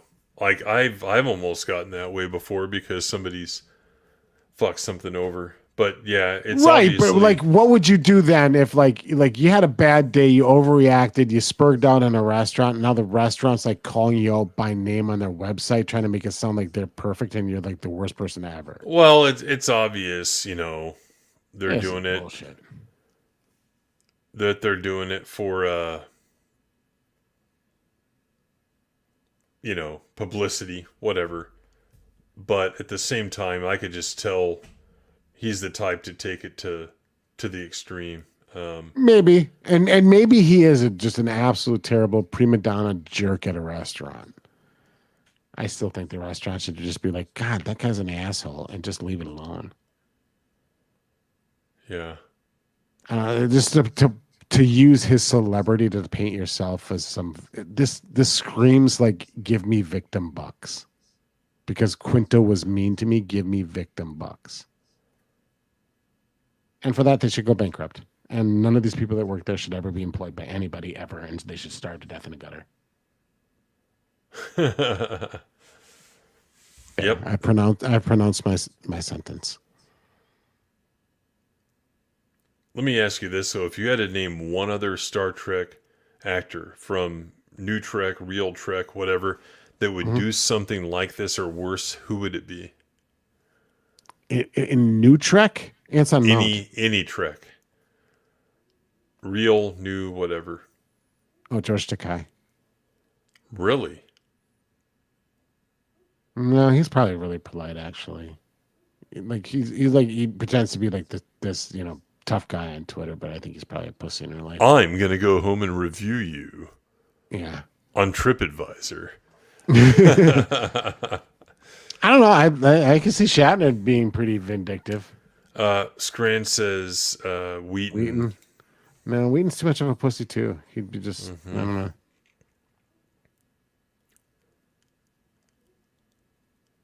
Thinking through this here, I can definitely see Curtis doing it. Oh yeah, yeah.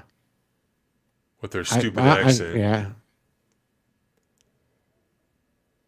Yeah, to be overbearing and over demanding. Yeah, I can see it. I can see any actor doing this because they're actors.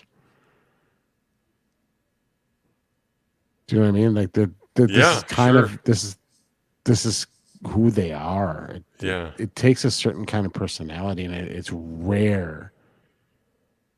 I think that you get anybody in Hollywood that's made it that isn't like that. There's some out there that have a pretty good reputation of being solid, very nice, charitable individuals, like you Keanu Reeves and stuff like that. But I'm sure he's had bad taste at a restaurant every now and then. I mean, maybe not. He seems pretty mellow, but Maybe Yeah. he has. I wouldn't hold it against him forever for having a bad day at a restaurant and spurging out at the staff. No. But like I could see everybody from TNG being like Quinto here. Or the key engineer. Tig Notaro, yeah.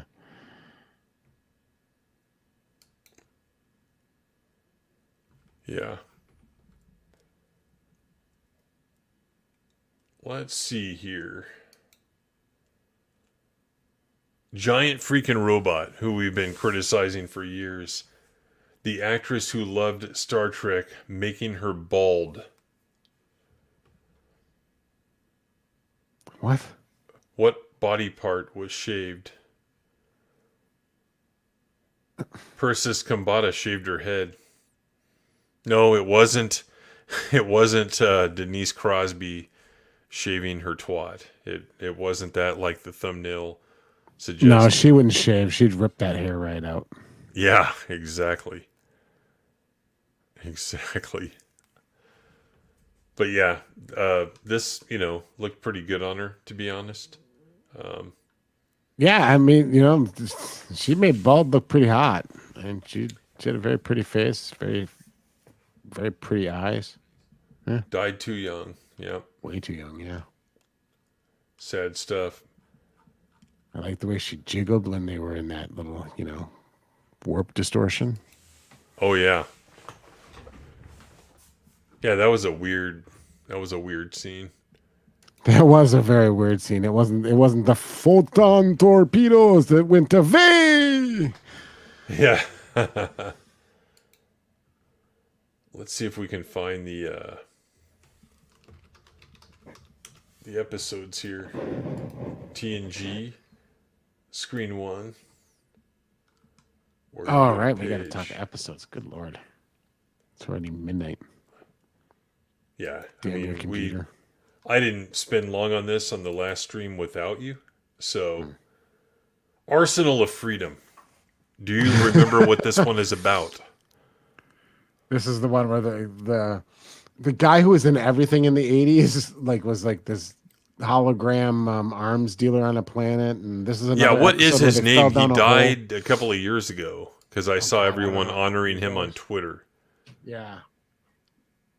Here, let me find the picture. Someone like Eclay will know. But it's like an arms dealer planet that's like left to the AI to sell, and it's still trying to sell. Yeah, that guy. This guy, what's his name, Eclay? You probably know it off the top of your head.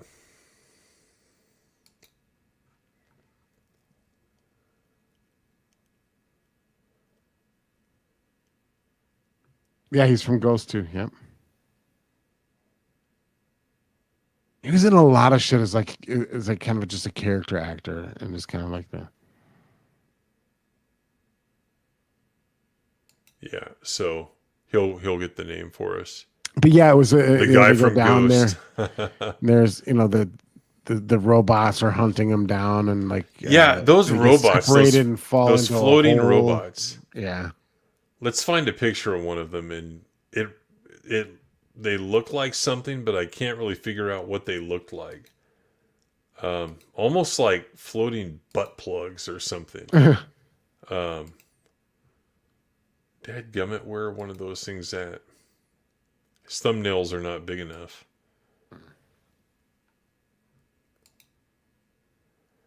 That's one of the weapons. Oh, yeah. And she is in this episode. Her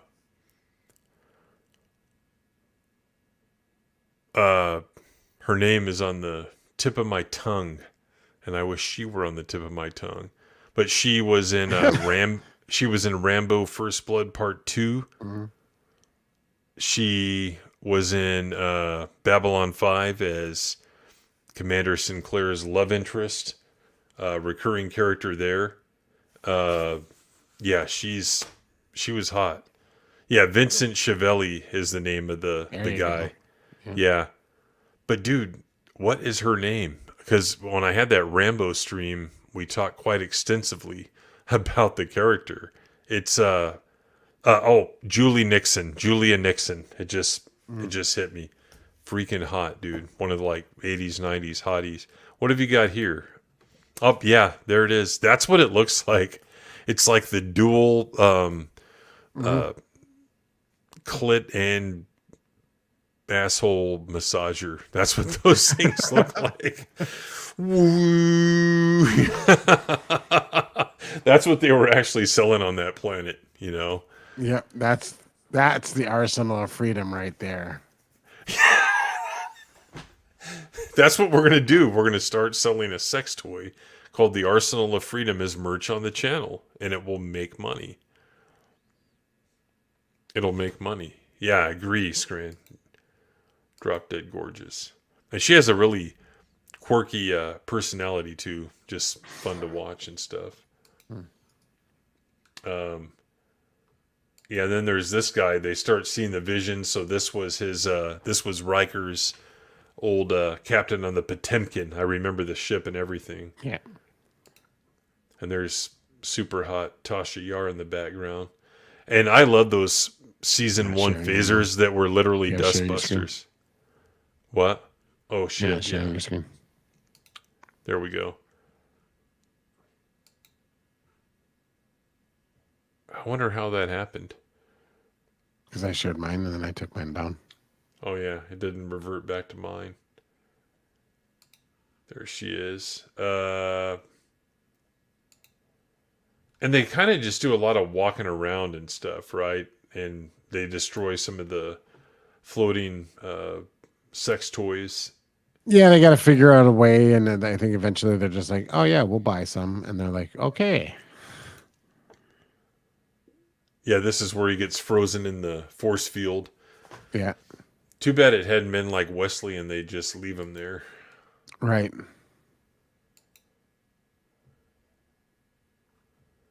Yeah, this was just like boring.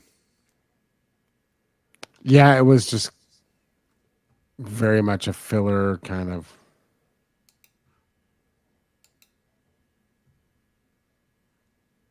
Oh, that's yeah. right. Like, it was a doctor and him. This is the first time, like they've done this so many times, either with Picard. Will they? Won't they? or Will they? Crusher. Won't they? Will they? Won't they? Yeah. Well, not just that, but they fell through a hole in the ground and now one of them's injured, right?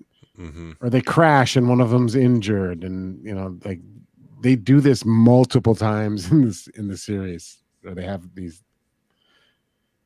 episodes. I mean, there's the one with Picard and Wesley, and just yeah. Yeah.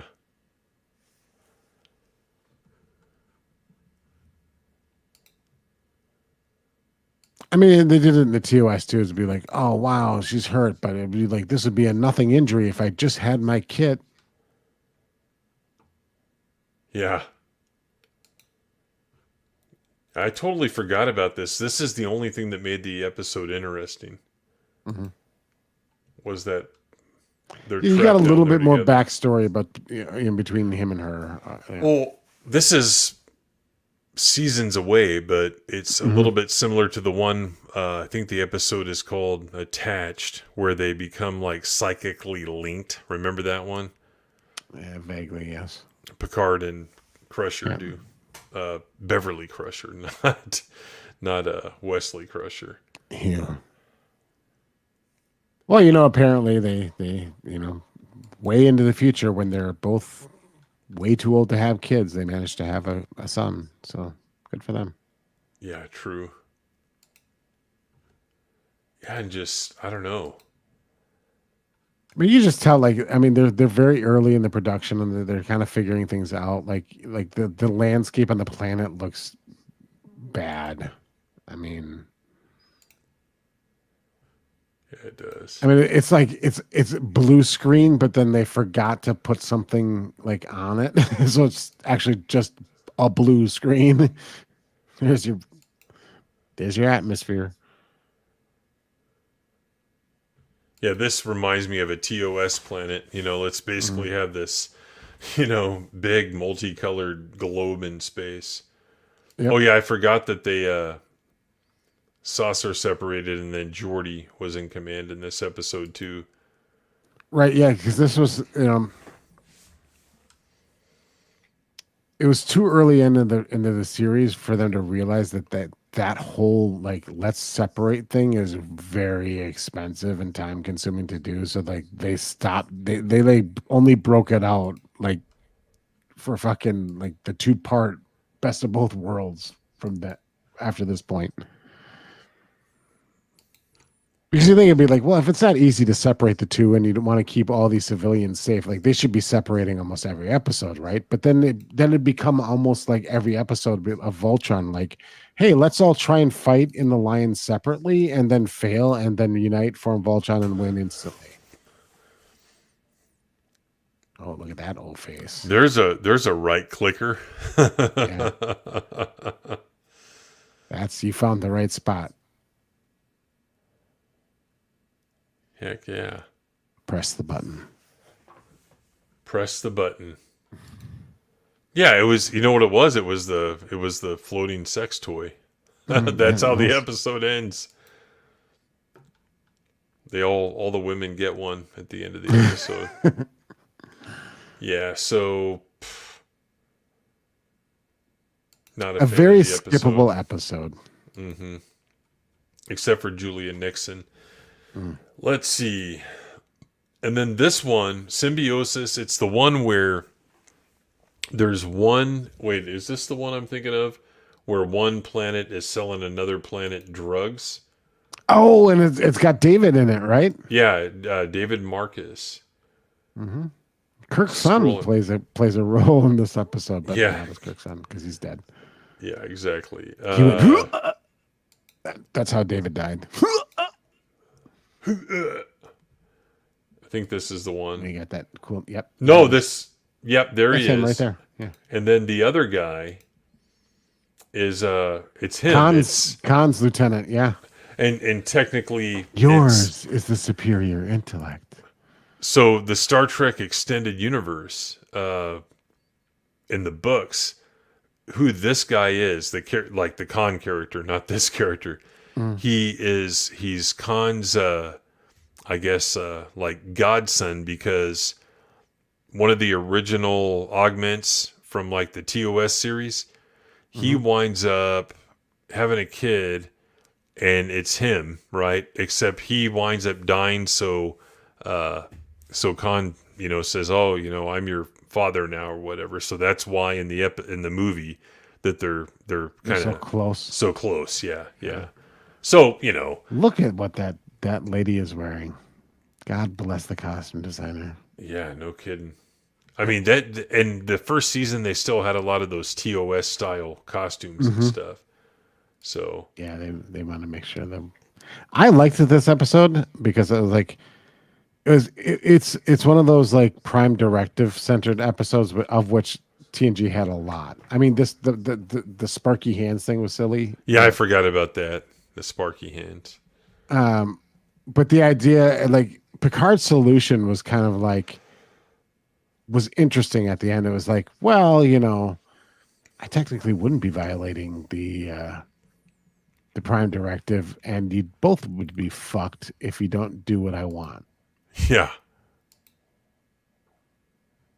And they're like, well, no, you would never do that, because he's like, they desperately needed the premise of the episode was, I remember it now, like one planet was it was a symbiotic relationship. Like one planet was hooked on drugs, basically, that the other planet was provided. And in exchange for the drugs, they would produce things for the other planet, because the other planet was lazy losers who could only make drugs.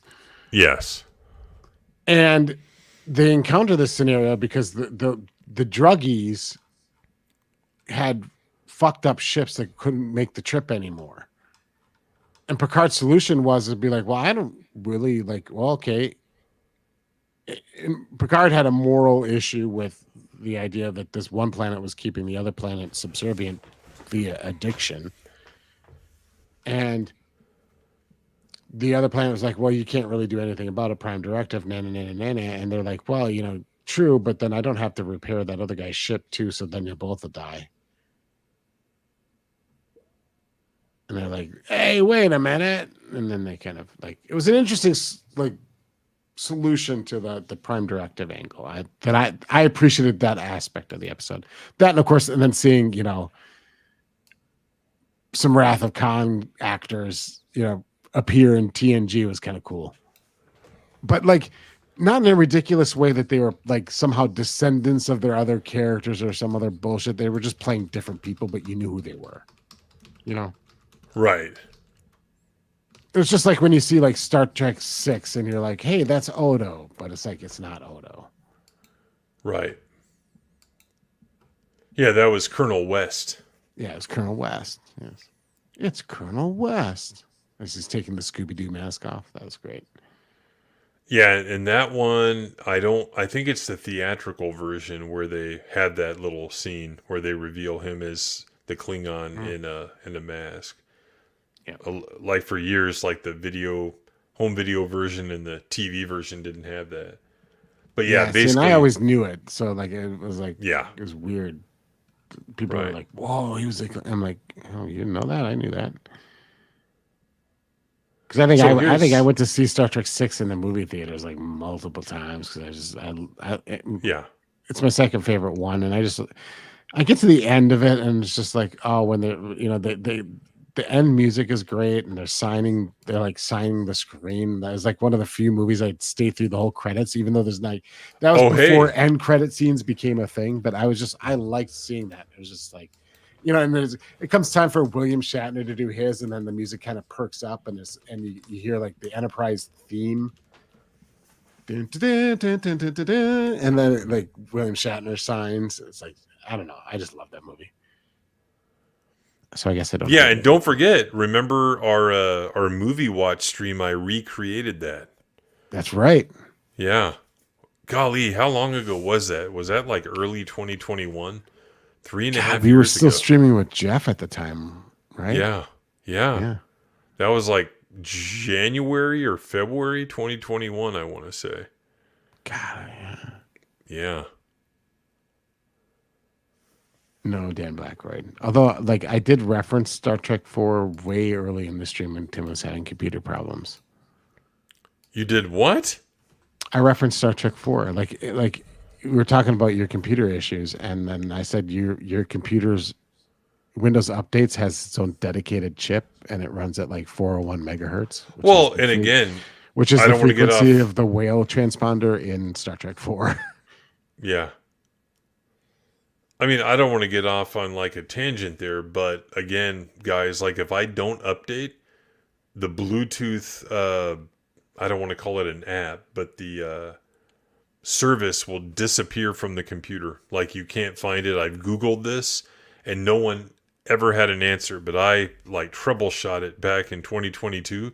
The only way to fix it is to go ahead and download the damn update, restart your computer, and then suddenly Bluetooth is back and you can, link your headset or whatever to it. So it's almost like they force you to do the update. They won't let you punt it out by taking away to what is to some people a very necessary function like Bluetooth.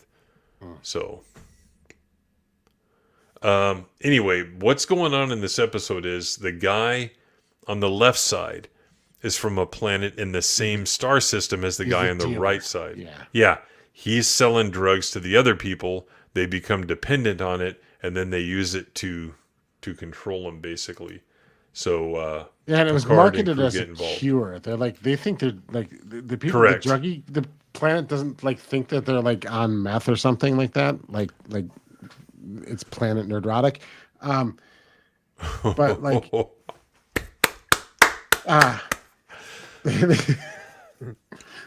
sorry. I crack myself up sometimes. But they don't think they're like on a narcotic. They think that they're getting medicine. And they're getting cured. They have this incurable disease, and this other planet is providing this necessary ongoing treatment. Like the other planet is Dr. Fauci, and they keep having to deliver new shots to the other planet to stop COVID. Right. I was going to go with that. Yeah, I was going to go with that.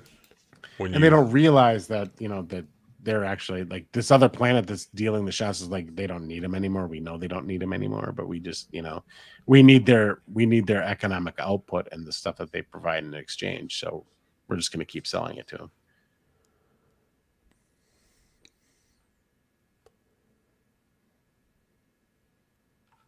Yeah. Yes. So that's basically what happens in the episode. Interesting one. It was one where like it was like I think it's one of the more have a early bowl episodes. full of pills here. Yeah, where you get a heavy dose of like the Picard righteous indignation speech kind of thing. That like again a reoccurring thing that you see throughout the series that they kind of keep going back to. This is like his. I think this is one of the earlier ones, and also Crusher's, because Crusher was like very adamant that this is terrible and wrong, and couldn't believe that Picard would even entertain abiding by the Prime Directive and not stopping this horrible situation. Right. Oh yeah, that guy's a total addict right there. I remember that character. Mm-hmm. He's like the junkie, like older brother, and he has like a younger brother that's a lot more mature. That's who that guy reminds me of. Yeah. Man, she looked great in season 1. Hey, Tasha, you want to do some blow? You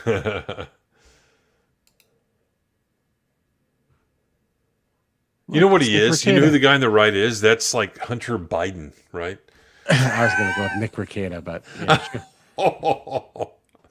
I'm just shooting at YouTubers left and right tonight. Oh, how the mighty has fallen. I never liked the guy to begin with. Like, sorry, I just didn't. I did, but yeah. I just didn't. I watched maybe 10 minutes one time years ago, and I'm like, no, I'm good.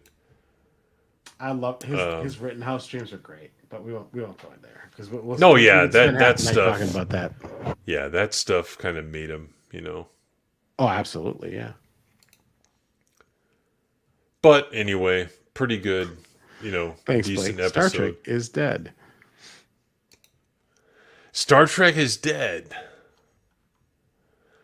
I gotta get the stereo going. Star Trek is dead.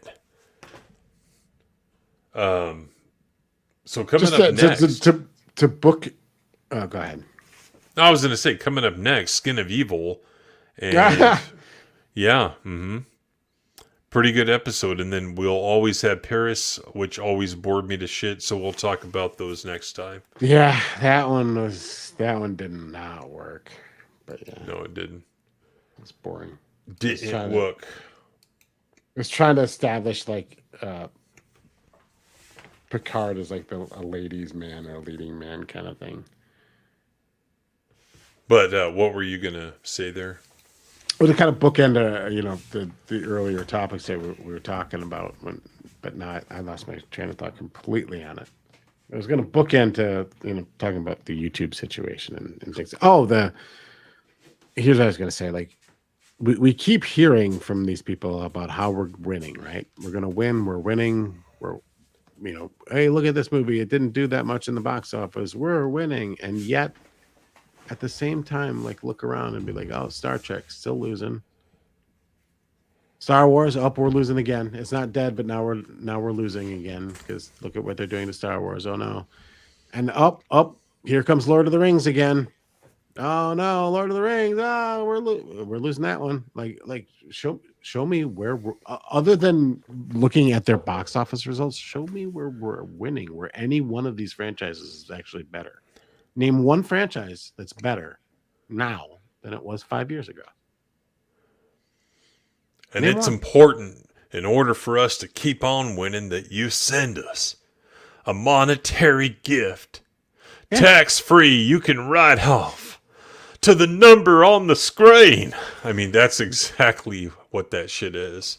Go all the way back to the start of when did Last Jedi come out? 2018, right? 6 years ago? No, it was 2017. 7 years ago? Okay, Go back 7 years. What franchise is better now than it was 7 years ago? Mm-hmm. Which one? None of them are at all. Mm-hmm. So are we winning? No. Oh, yeah, that's what I thought, yeah. But we're going to win. We are going to win. The last Ghostbuster movie was And a miserable flop that I didn't hear a whole lot of great things about. and Greg, be great today. That's right. Yeah, we're just gonna Today throw is out a some more great day to be slogans. great. Yeah. Yeah, think different, move different. Today is a whatever. great day to call the cops. Get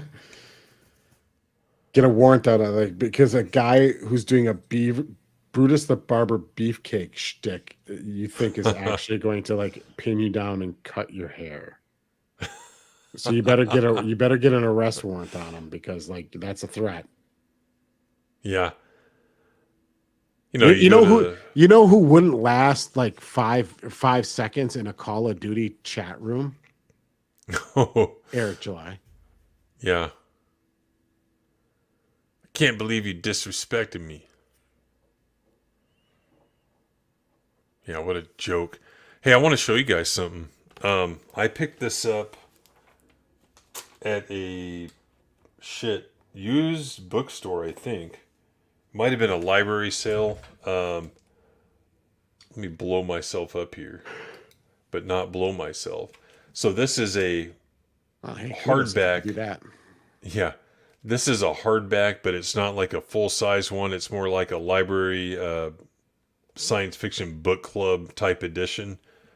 Beautiful art, pristine condition, just beautiful cover art of the novelization of The Search for Spock. That a lot of glare there because it's got a jacket on it, but can you see it pretty good? Yeah. It's a painting. It's not a photograph like from the. It's like a painting of VHS. the scene where like, he's about to shoot one of the Klingons and they just beam down Yeah, to Genesis. love it. So I have that prominently displayed on the one of the shelves up here, one of the bookshelves. And I still gotta say, like the uniforms in those two movies in particular, including like the outdoor uniforms, like the best Star Trek has done by far. Yep. In all of its iterations, new and old. Well, you say those two movies. I mean, they But they continue, went but they into didn't really. They didn't really six, get into so. like the jackets in the sixth. They except for when they were Rura Penta, they had the big fur coats. They didn't have like this outerwear gear that they wear in 2 and 3. Yeah. Oh, I guess they're still wearing a little bit of it in 4, but then they take it off obviously once they go back in time. But yeah, prominently in 2 and 3, Right. because 3, anytime that they're on Genesis, they're using them because which means like David's in it and what's her name is in it the entire time, Savick. And then in 2, when they're there, the away team, when they go on to the space station Regular One, they're wearing it, and obviously then they're still wearing it when they go down into the planet. Speaking of which, the uniform designs for my creative project, I think you guys are going to think they're badass. I've got to get the artist going on that. In fact, I think he owes me a reply back. I took like 10 days to reply to him. Plus, Alora is supposed to be working on some stuff for that for me. So I want different style of art. And again, this isn't a comic book, right? It's not a comic book. It's art to promote stuff, just like George did. He got Ralph McQuarrie to draw this stuff up so people could see it and go, "Wow, this is a world," right? And so he could see it too. He wanted to be able to see it so he could be inspired with different stories and stuff. So, Well, that helps sell it, and that it wasn't book. going to be like this cheesy looking, like typical science fiction movie of the era, too. Like, Yeah. I mean, the concept art, the importance of the concept art behind Star Wars is that, it helped him visualize the world and but it helped sell the entire project because it didn't look cheap. It didn't look like a cheap science fiction movie, paper mache and hokey. It didn't look hokey. Right. That's true. But I mean, his universe didn't have penis ships. So. Experience. Yeah, neither does mine. Neither does mine. Yeah, they should wear furry suits. I would be more inclined to watch a movie if, like, they said at the beginning of the movie, Well, like, animals were intentionally harmed during the making of this film. I'd be like, all right, I'm gonna go see it. well, the next question is, when is NuTrek going to have a furry character if they want to get the full representation going? And what animal will it be? Oh, well, it'll be a cat probably. Well, they could do like an alien animal or something Yeah, like that. that's Yeah. true. And yet, when you set the bar at 2016, I mean, that's like it's really the Ghostbusters thing that MJ1 said. Yeah. No, but is it better than Ghostbusters 2? I guess. Yeah. Well, I think even Ghostbusters at best is like maybe kind of sort of treading water.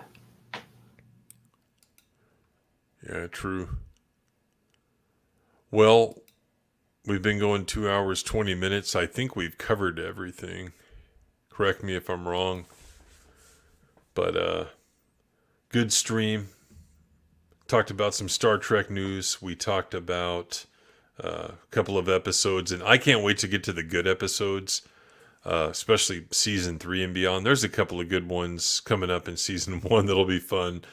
Season 2, very few good episodes. So once we get later on into the show, it's going to be awesome.